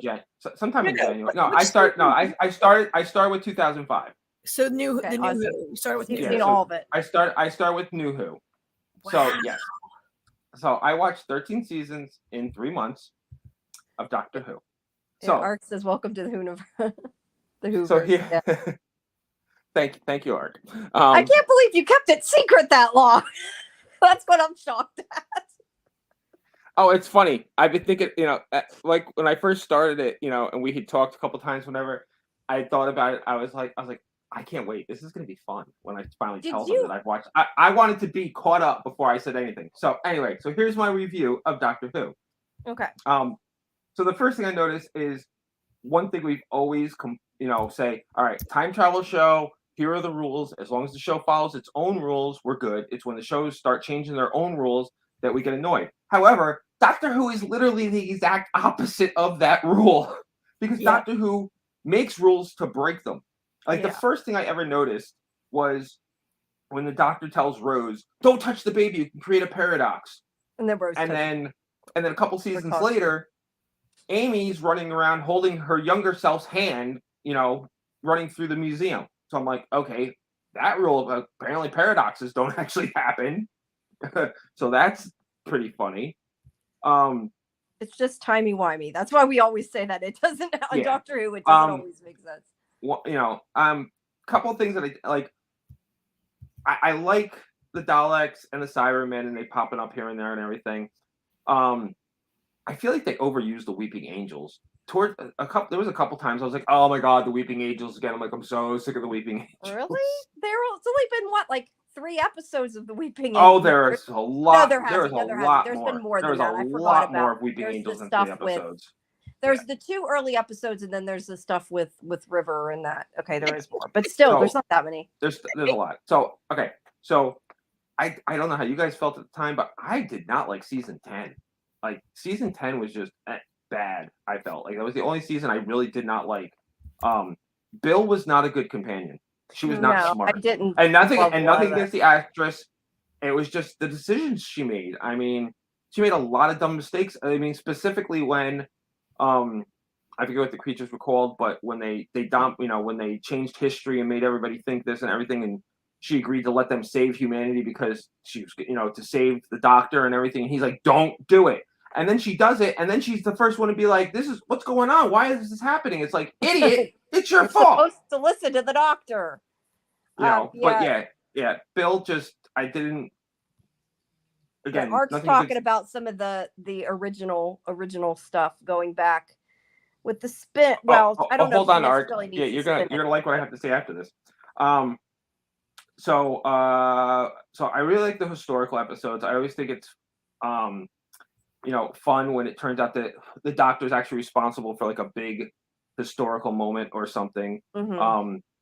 And the best part about the Doctor is with each Doctor, they're the same but different. It's always fun to see the quirky ways that like That they with keep pieces of it. Yeah. like with Matt Smith and his stupid bow ties are cool. I wish we got more of Martha. I really liked Martha. But each companion's awesome in their own way. But I really like Donna. And I think like part of the reason I really like Donna is because she's the only one that did not fall in love with the doctor, other than Bill, because Bill was into girls, so that wouldn't work there. But I don't know, Donna and the doctor, they were like the perfect best friends, and there was never any fear of her falling in love with him and him not reciprocating, So I always thought I always liked her a lot. Took me a minute to warm up to Peter Capaldi. We both felt that way at the beginning too, because I remember I don't like him, and now he's like my favorite. I think it's because his doctor was a really big jerk at first. Like he was a bigger jerk than usual. I mean, the doctor's a jerk all the time, but he was really bad at first. And then he kind of mellowed it out a little bit. Clara kind of softened him. I wasn't crazy about having 3 companions with Jodie Whittaker. I felt like it was a little bit overkill. And then when Ryan and Graham left, I was like, okay, cool. Now we're just down to 1 companion. And then they shoehorned Dan in there. I didn't understand the point of Dan. And I know Amy and Rory was 2 companions, but they were like 1 person because they were already together. I don't know, maybe part of it was the chemistry was so great between the 3 of them. Where I felt a little disjointed at times with Jodie Whittaker. I do like when they got like multiple companions together to fight a big bad. I like when companions would like show up. Mm-hmm. Overall, though, I really did like Jodie Whittaker's run. I liked it a lot. I don't know why people are complaining. I guess most people are complaining because it was a female doctor. But I kind of like the positive change with the doctor. I think a lot of people didn't like her because of that, but a lot of the reasons people don't like her run, which is what I was going to ask you next, but you haven't seen any of the original stuff. How did it annoy you that they like changed the whole history of the doctor? See, I know when I watched it, like I loved the shocks and thought it was cool, but then like as I kind of stepped away from it, I was like, I don't like they changed everything and they retconned it. And I know Karen liked it even less. That's the doctor, though. I mean, all right, so I'll get to that in a minute. And I really liked Sacha Dhawan as the master. I thought I like him. He's funny, crazy. I thought he was pretty great. So Missy's awesome too, though. I was just gonna say, speaking of the master, Missy was a lot of a fun experiment, but the master is the yin to Doctor's yang. And I was trying to figure out where Sasha master fits into the timeline, but apparently it's intentionally ambiguous. But there's holes on both sides of it. But then again, the master lies and withholds, so it'll make sense at some point when they get to that.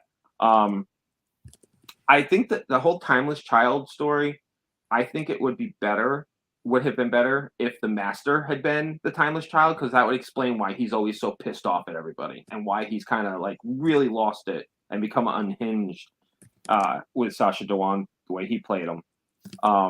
Doctor being the timeless child, it's just obvious, So I'm really excited for the Ncuti Gatwa as the Doctor. He is so much fun. I first saw him as an actor in Sex Education. I loved his character, and anything I've seen him a couple things here and there now, and I think he's going to be a lot of fun as a Doctor. I have noticed that one of his things is, as the Doctor already, he is the only Doctor that changes clothes on a regular basis. In the that's true. In the Doctor Who special, no, you're right. that he was in, he changed his clothes 4 times. Matt Smith never took that tie off. No, they changed, but not a great deal. And now David Tennant, he has 2 permanent Doctors in the universe. He's got the one in the alternate reality with Rose, and now he's hanging out with Donna. So here's my thing. If the one with Donna, if Donna's Doctor was to die, does he regenerate again, or because he did the bi-generation, does he just loop out of existence? That hasn't been. They haven't. No, they haven't decided yet. Exactly, they haven't decided. they haven't decided what they're going to do with that yet. I think it and depends of course, whether or not they can get David Tennant to come back again. That's my opinion. and Whether and that's of the right course, thing or not is I irrelevant. love the whole River story. And I actually caught on to what was going on there pretty quick. As soon as Amy got pregnant, I began to wonder if there was some connection because Amy Pond, River Song. So I was like, Yeah. I was like, I see how this, whatever they were at. I see how this show's going. So I wonder if there's a connection. And then when Amy named her Melody, I was like, oh, it's absolutely her daughter. I knew it right away. I like that whole storyline. And it sucks though because I would like to see more of River, but I feel like they've completed her story, even though it was told out of order. I mean, I guess she could technically pop up, and it still be, but so I watched. So I did watch Torchwood also, and I wasn't. Did you watch the other Torchwoods or just the first beginning of the Torchwood? Because there's children. What is it called? Children. Yeah, I watched all four. I watched all 4 seasons. Okay. Yeah, Karen's right though. We probably should move. I'm almost done.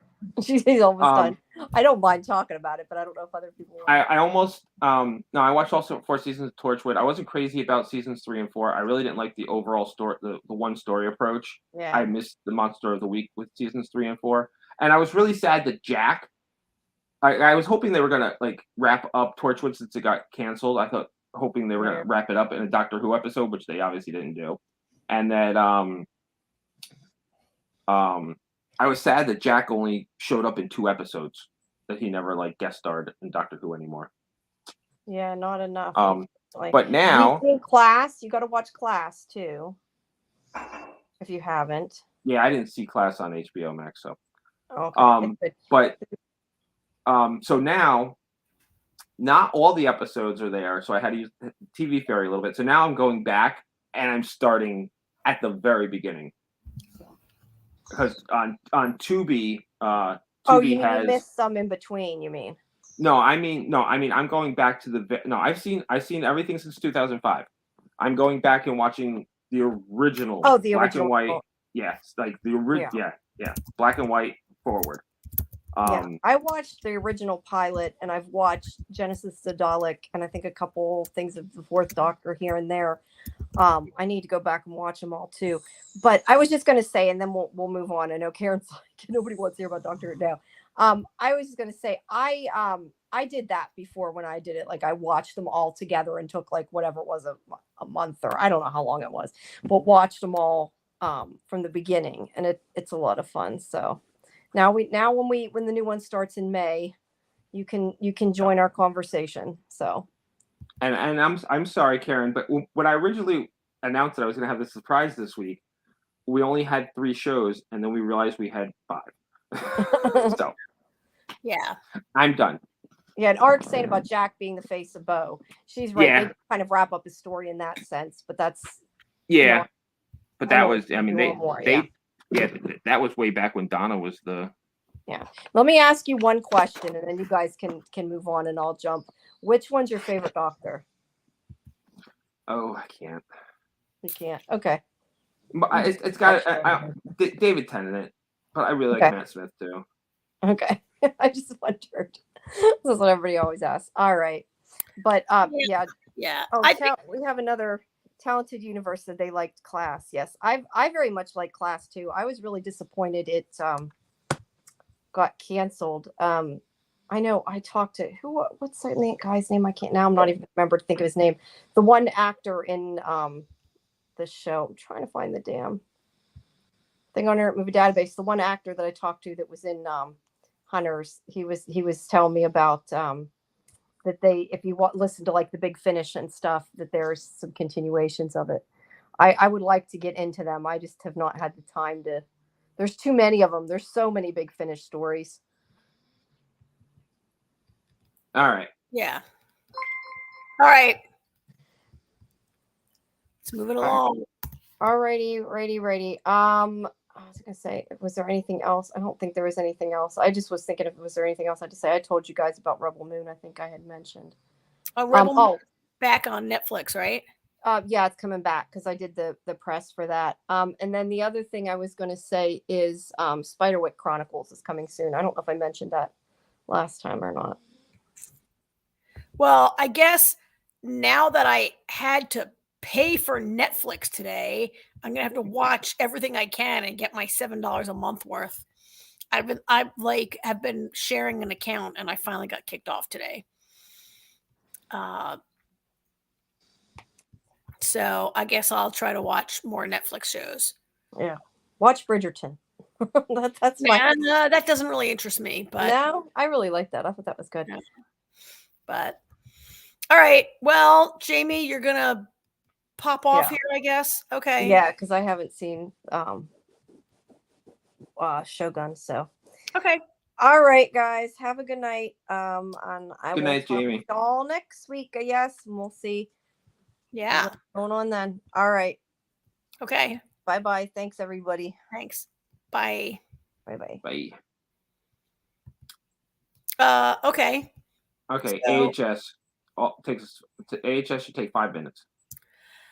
I don't know why we're watching this program. Because we do. It's not good. And I feel like this was yet another episode where nothing happened. Like this is not really a show with a story as much as it's just a series of creepy tableau, like creepy, oh, here's a creepy cat with a creepy doll. Yeah. Oh, here's creepy Cara Delevingne. Like nothing really happened. Like, I don't know. Like the most exciting thing for me in the episode was Grace Gummer played her mommy. Oh yeah. So I see Grace Gummer, and I mean, I do think that Kim Kardashian is well cast, is well written. Well, she's playing herself. She is, or somebody. She's playing in a world that she knows. Yeah. She some of the best lines, but her story also is beginning to make no sense. Like that whole bit where she's ghostwriting that guy's screenplays and sleeping with him, which I don't like. If she's already doing him a favor, why does she? And then he dies, and like, what really is the point of all? Like, what is the point of any of this? And Logan, I forget the husband's name. I just want to call him Logan from Girls. Dex. Like that whole bit with his mother making these accusations against his father, but now the mother's dead. Like, I don't know. I just feel like, and we had another scene of someone getting killed in the bathroom, which we kind of already saw that, right? Like that happened in like episode 2. Anna pushes another person who cracks their head. No, it's the same person. Oh, it's the same person. Right. It was the same person. Yeah, that's the whole point of it. Which you would think at this point Anna would realize she's fucking hallucinating. Like, come on, do the math on this. Yeah. And I mean, the only thing we got some kind of sort of information from is her helper person was a nurse. The nurse when she was born. Mm-hmm. So she's a goat lady also, obviously, right?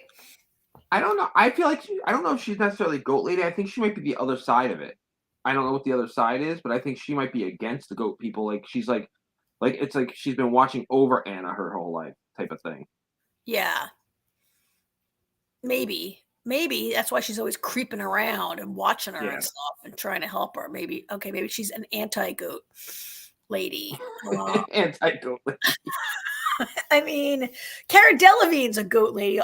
So then they have this party at the gallery, and I'm getting kind of bored. Well, I already was bored with Anna being jealous of Dex's like artist pal friend, right at the gallery. Yeah. So is the gallery now? She's a giant bitch who's always saying mean things about Dex's. Yeah, she obviously likes Dex's first wife better, right?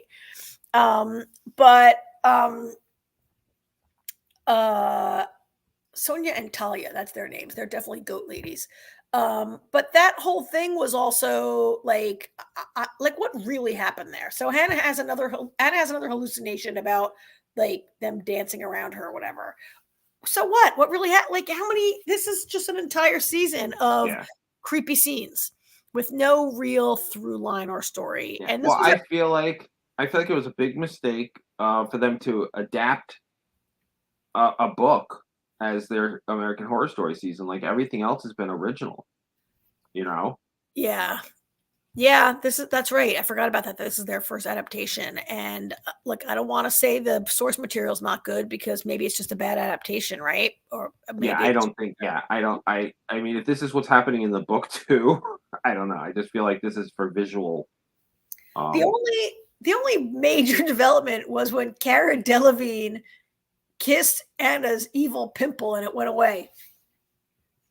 Oh my Right? god! I didn't even notice it. I didn't even notice it went away. Cara Delevingne who kissed her, or was it Talia? I think it's Cara Delevingne kisses her. Yeah. The pimple goes away. Like she Now I kisses. remember. But, I don't know. I mean, It's nothing bad. happened, right? Like you could totally skip this episode and go to whatever happened next week, probably, and not even. This is the worst. Like, okay, I abandoned motel in the middle because I thought that was boring and I abandoned it. This is worse than that was. This is definitely worse. I abandoned Freak Show because that was. Did you? Yeah, Freak Show. First of all, I didn't like the serial killer clown, or whatever. Twisty. Twisty. I didn't like Twisty the clown, and Twisty was sad. I didn't like Kathy Bates' accent. I just didn't. I abandoned that episode. That also, and I never. And this is worse than Freak Show. This is worse than Hotel. I never watched Roanoke at all. Roanoke was awful.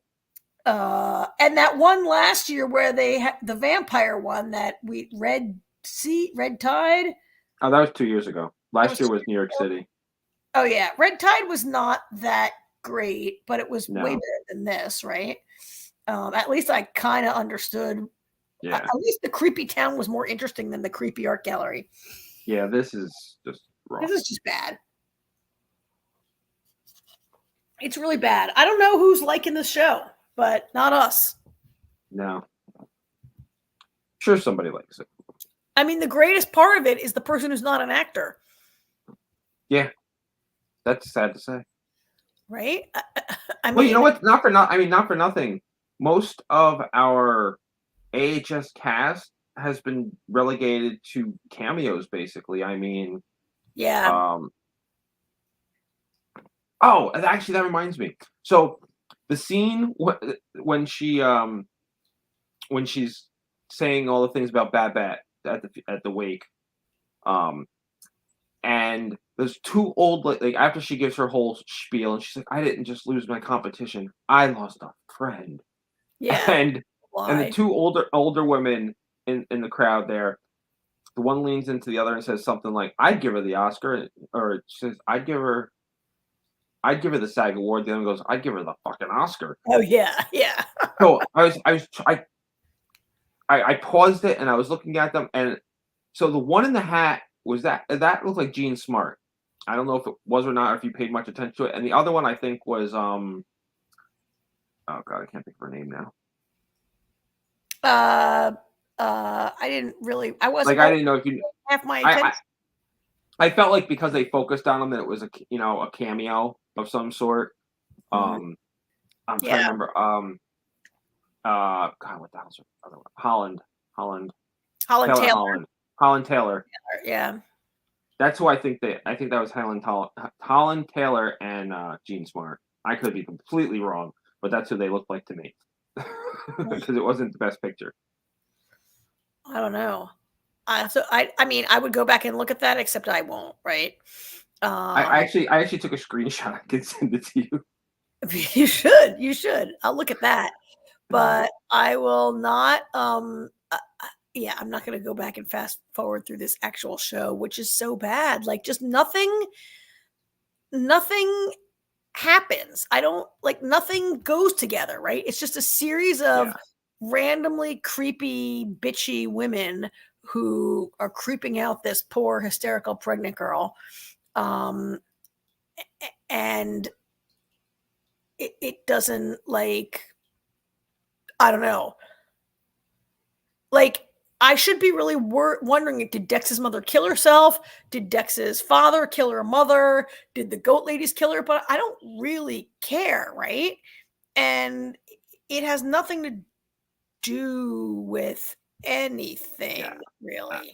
I honestly can't. When you told me it was back, I was like, oh, yay. But like, part of me was hoping it was just never going to come back. Yeah. Yeah. I can't believe I'm going to say this, but I really would maybe just want to watch a highlight reel of Kim Kardashian's best lines and looks. She had that awesome, like almost black lipstick on. That was pretty cool this week.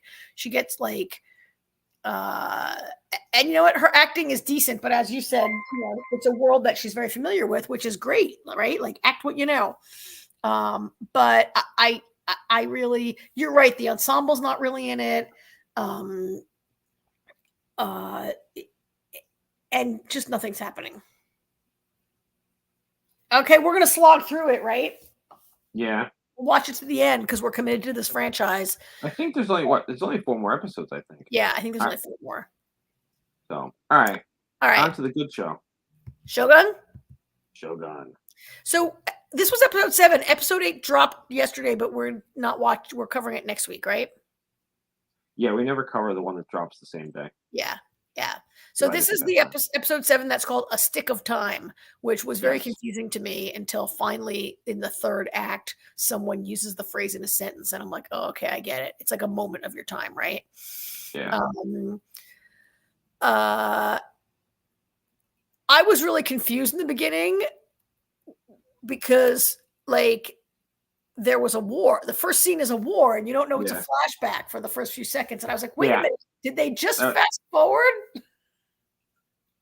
Were you confused? No, yeah, I wasn't necessarily confused, but I thought that they already did Crimson Sky. Is that what they call it? Sky. Yeah.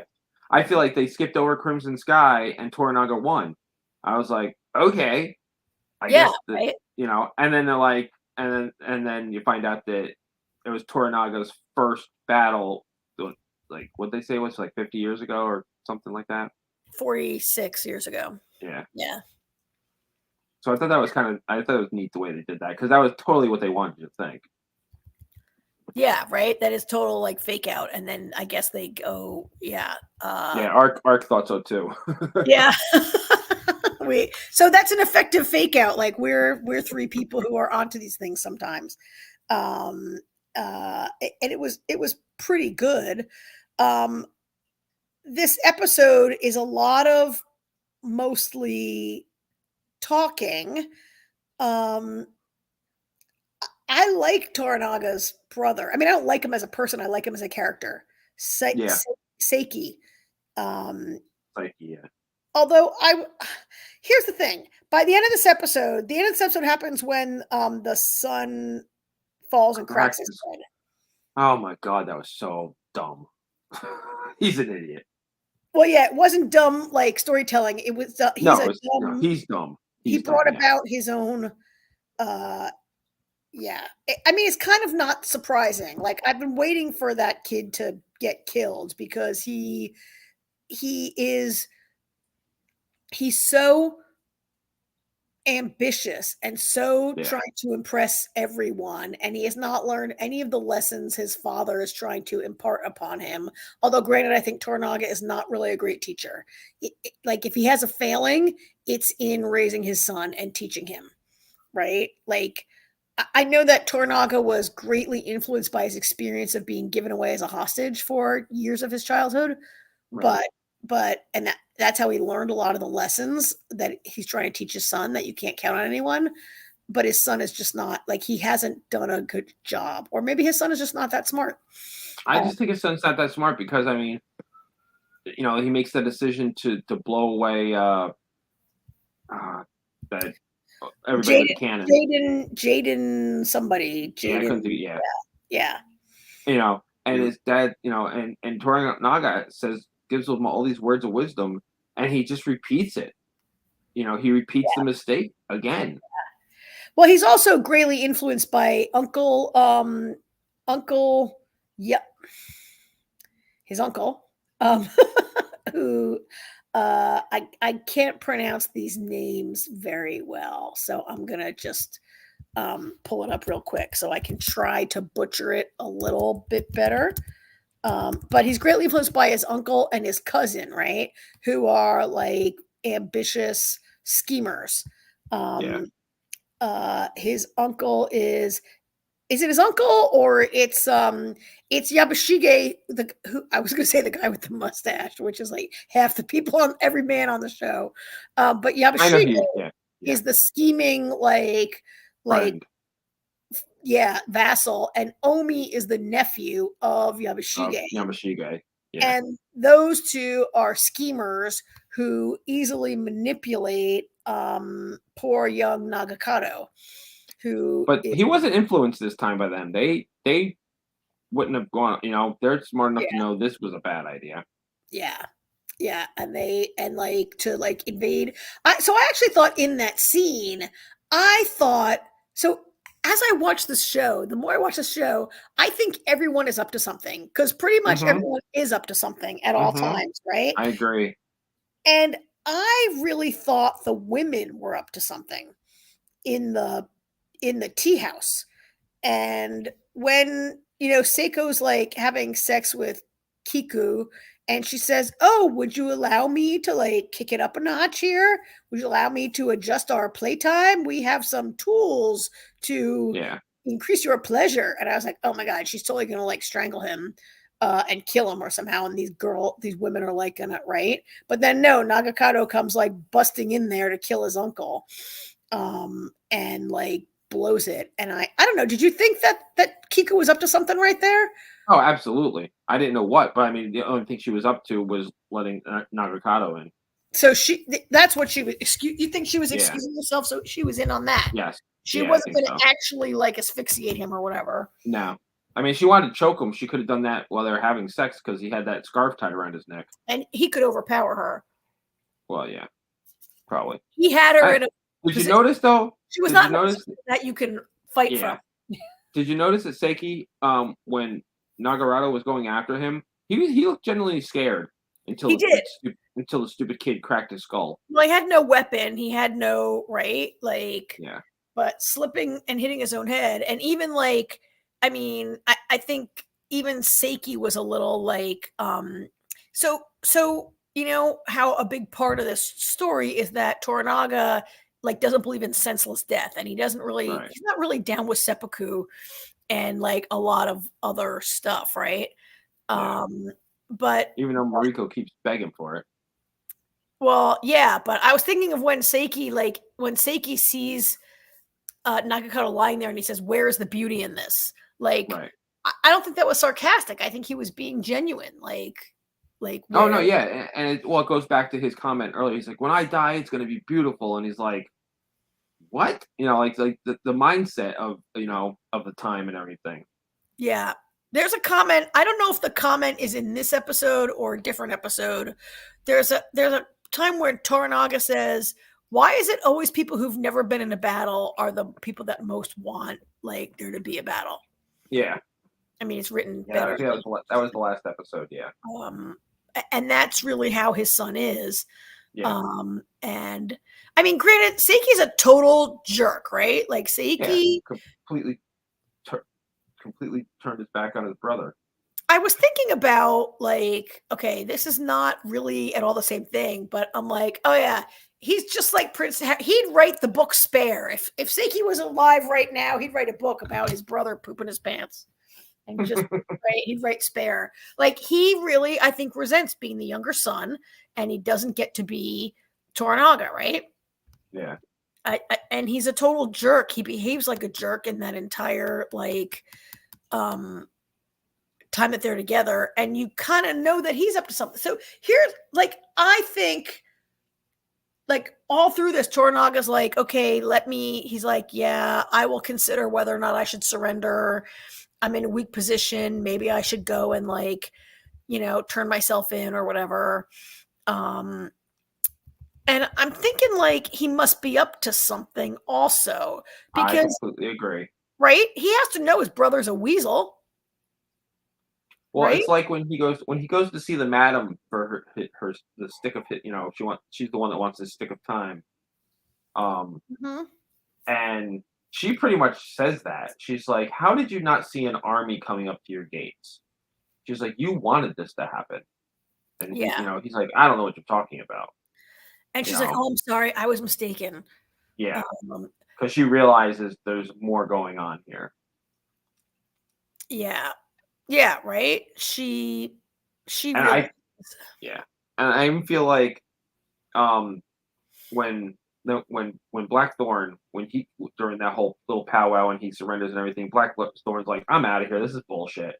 I think that with that too, I think there's more going on. I don't know exactly how it's going to play out, but I feel like next episode he's going to surrender himself.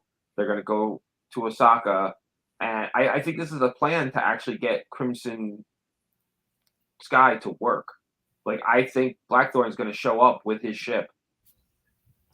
I feel like that there's a lot going on underneath the surface, and only a handful of people know what Toranaga's plan actually is. Well, and I was kind of Because thinking like, okay, go ahead. I'm sorry, I interrupted you. no, I was just gonna say because the more people that know, the more chances there are that Mhm. word gets out.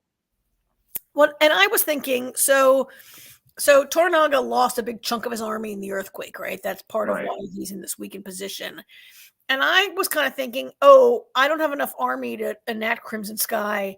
Why don't I surrender and have them escort my entire army to the front door to Yeah, surrender, pretty right? much. Like instead, like that way you don't march on Osaka and get attacked. They're like, oh, let's escort the losers. And then when you get there, you could maybe attack. Like maybe Exactly. that's Crimson Sky, right? I mean, I don't know. That's kind of what I'm thinking too. Yeah. Um, yeah, I'm thinking that also because there's just no way Toranaga doesn't have a plan, right? I mean, who knows what the death of his son might really set him back a lot. Yeah. I think it's his only child, right? Yeah. Um, uh, but like he's just gotta have a plan, and he's got all these and I feel like all of his lords around him are like, we don't agree with you. You have to, um, but I think also Blackthorn should know better. Like, hasn't Blackthorn been there long enough to recognize that Toranaga is like a strategic genius? Like, everyone knows he's a genius, right? Why would his brother even think that he's not being played? And Blackthorn's just like, can I get my ship back? I'm obsessed with my ship. I'm obsessed with, and he's like, my men, aren't there only like 6 guys that like everyone was Yeah. dead? Like 5 other, and 2 of them got boiled, right? So there's only like 3 guys left, or 1 got boiled. He's only got like I 3 don't or 4 remember. guys left. That was a long time ago. And he's all about like the ship. Let me have my ship. And Toranaga's like, oh my God, enough with it, right? Toranaga's like, whatever, enough with the ship. Yeah. I can't like deal with you. I'm not Speaking gonna. of Blackthorn, what'd you think about the scene when he got his sword training? That was kind of interesting because I don't know why Yabashige did that, because he knows that Blackthorn is Toranaga's pet. So messing with him, he could only be messing with him. He never intended to kill him. But Yeah. after Buntaro, he's like, "Oh, I saved you," which he kind of didn't. But Yeah, he's like, good thing I was here. right, yeah. I think he was generally going to try and train him, but without acknowledging that he was trying to help him. You know what I mean? Like, I think that's why he was messing with him to train him. You know what I'm saying? Yeah, because that was after. Was that after when he says like a couple nice things about Yabashige, right? Yeah. Yeah, I mean, I love that though. And he's saying all this stuff, and Yabashige's like, I have no idea what you're saying. yeah, right. So Bantaro really wants to kill him. Bantaro then goes to Toranaga and is like, I don't like the way he looks at my wife. Can I kill him? Which is kind of crazy also, because Toranaga loves this guy, right? And And Toranaga like shuts him down by being like, yeah, but you got to kill them both because it's obviously the woman's fault. Like I couldn't even believe that. I mean, I could believe it, but he's like, well, I oh, think the point Toranaga's making is if you think it's just one sided, then it's either two sided or it's no sided. It's basically what Toranaga was saying. yeah. And he's like, obviously, she's like, oh, and you're saying your wife is leading him on? No. And he's like, well, if you accuse one, you gotta do them both. But I mean, it's becoming more and more clear to me that, I mean, to all of us for episodes now, that Buntaro really is in love with Mariko, right? Or wants it to work with his wife. Like he has lamented that she's so cold. She never got warmer towards me. Of course he did crack her across the face also. So, yeah. Right. So I don't know if he's never been nice to her. He's always been very cruel, at least with what we've seen. And she keeps begging for death and he denies it. And she considers that cruelty also. Right. Yeah. But I mean, then she gets lectured by Toranaga, and he's like, are you on my side or are you on Blackthorn's side? Like, who's your friend here? And then she's like, all right, can I just kill myself? And then he's like, no. I mean, it was a good scene, I thought, right? Yeah. And she I think it's good because, like, for us as modern day Westerners, we can't possibly comprehend the idea that you're like, I'm shamed. Ever since my father died, I just want to kill myself. Yeah. I have no purpose in life. Right? Like the culture of shame. Well, it's the culture. Yeah, it's all about honor. Yeah. And it was the culture of the time. And I mean, to be fair, I mean, women are treated pretty poorly for the most part. I continue to not see, and I'm interested in what you say and maybe what the folks in the commenters might say, that I continue to not see the consuming, smoldering passion that's supposed to, like, I just don't see them as being in love. Like, they're supposed to be in love and the show implies that they're in love, but I just don't see it between them. And maybe others are seeing that on screen better. It's been very, at first it was, but it's been very subdued. And I almost feel like the show is intentionally subduing it because it doesn't want that to be the main focus and what everybody is concerned with. You know what I mean? There's so much. Yeah. The 80s one, yeah, they were the sweat was coming off the TV. Yeah. Huh? Yeah. I mean, off the TV. Yeah. Yeah. I mean, so I just feel like it's a lot more subdued, and the way they played it here is she hasn't really been like, she was very enamored with him as she got to know him in the first couple episodes, and then of course there's that scene where they sleep together and everything. And then she plays dumb, and she's like, I don't know what you're talking about. We sent you a gift, Yeah. But then her husband comes back from the dead, and that's when things kind of changed. But I haven't, I still see her lingering on with looks at him, and he kind of wears his heart on his sleeve, but he's being respectful about it to, as best as he can. Yeah, I mean, we mostly see their passion, so to speak, played out in like them arguing and sniping at each other now, right? Yeah. They've gotten to that point where they're like, they're bickering is like how they're, and I do see that. I guess the show also has really downplayed so there's the part where she's married to this guy. As a woman, she is owned by her husband in this culture. There's also the culture of honor, but they've downplayed that she's a Catholic convert, right? The reason she can speak Portuguese is because she's Catholic, and they haven't really played that. I mean, if you're a Catholic and a new Catholic, like cheating on your husband is like, also not cool and a thing to be worried about. It's funny actually. Suicide in a Catholic is mortal looked sin. down upon, like Yeah, it's a mortal sin. So Yeah. thank you. I couldn't think of the word. Yeah. Yeah, it's a mortal sin. So the fact that she still wants to kill herself, but she's a Catholic convert, is kind of interesting. Yeah, and that's really not. I mean, the politics of the Portuguese church in Japan is played a little, right? But her, like, I mean, another reason for her to be tortured is that she's Catholic also, and we don't really see too much of that. So I guess by the time it's over, now they're all supposed to go to.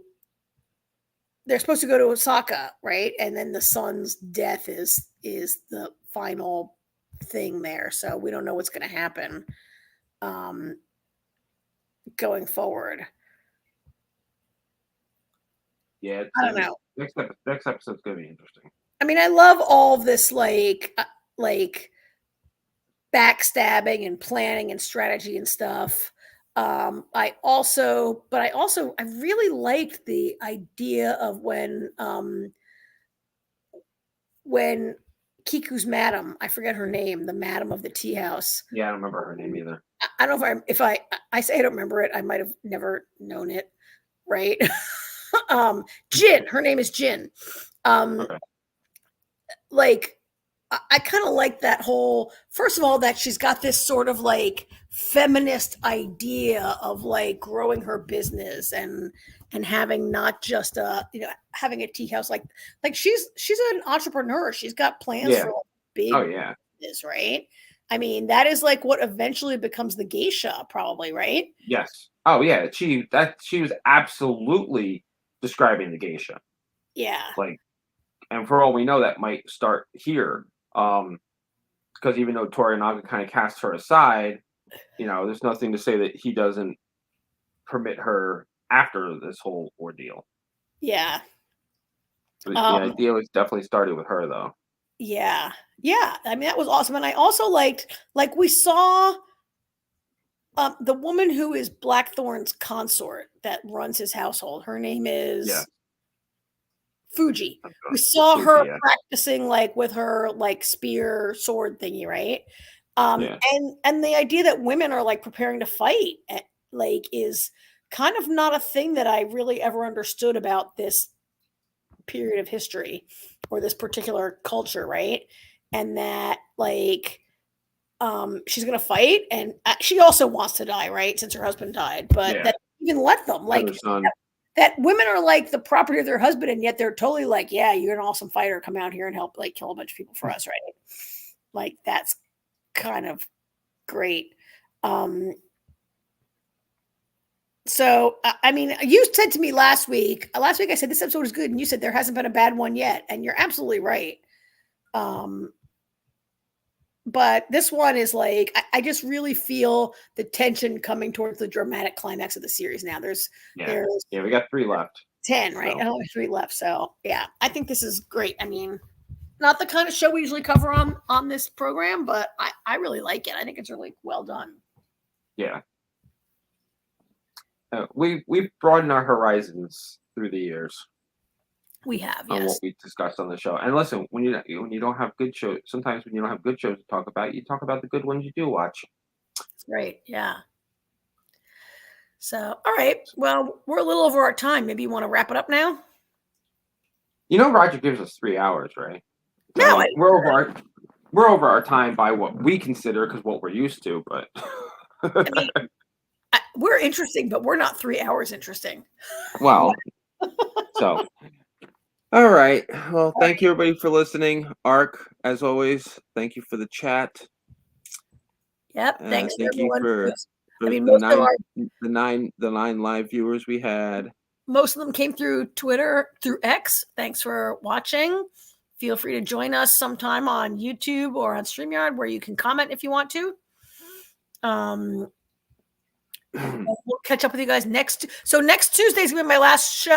I'm gonna be here next Tuesday, but then I'm going on a cruise, and so the following week will be the business or pleasure 23rd.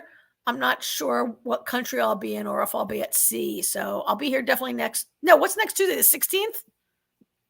I don't know. What's today? Today's the 10th. So it's next 9th. No, it became 16th. The 10th. was the 9th. Yeah, 16th.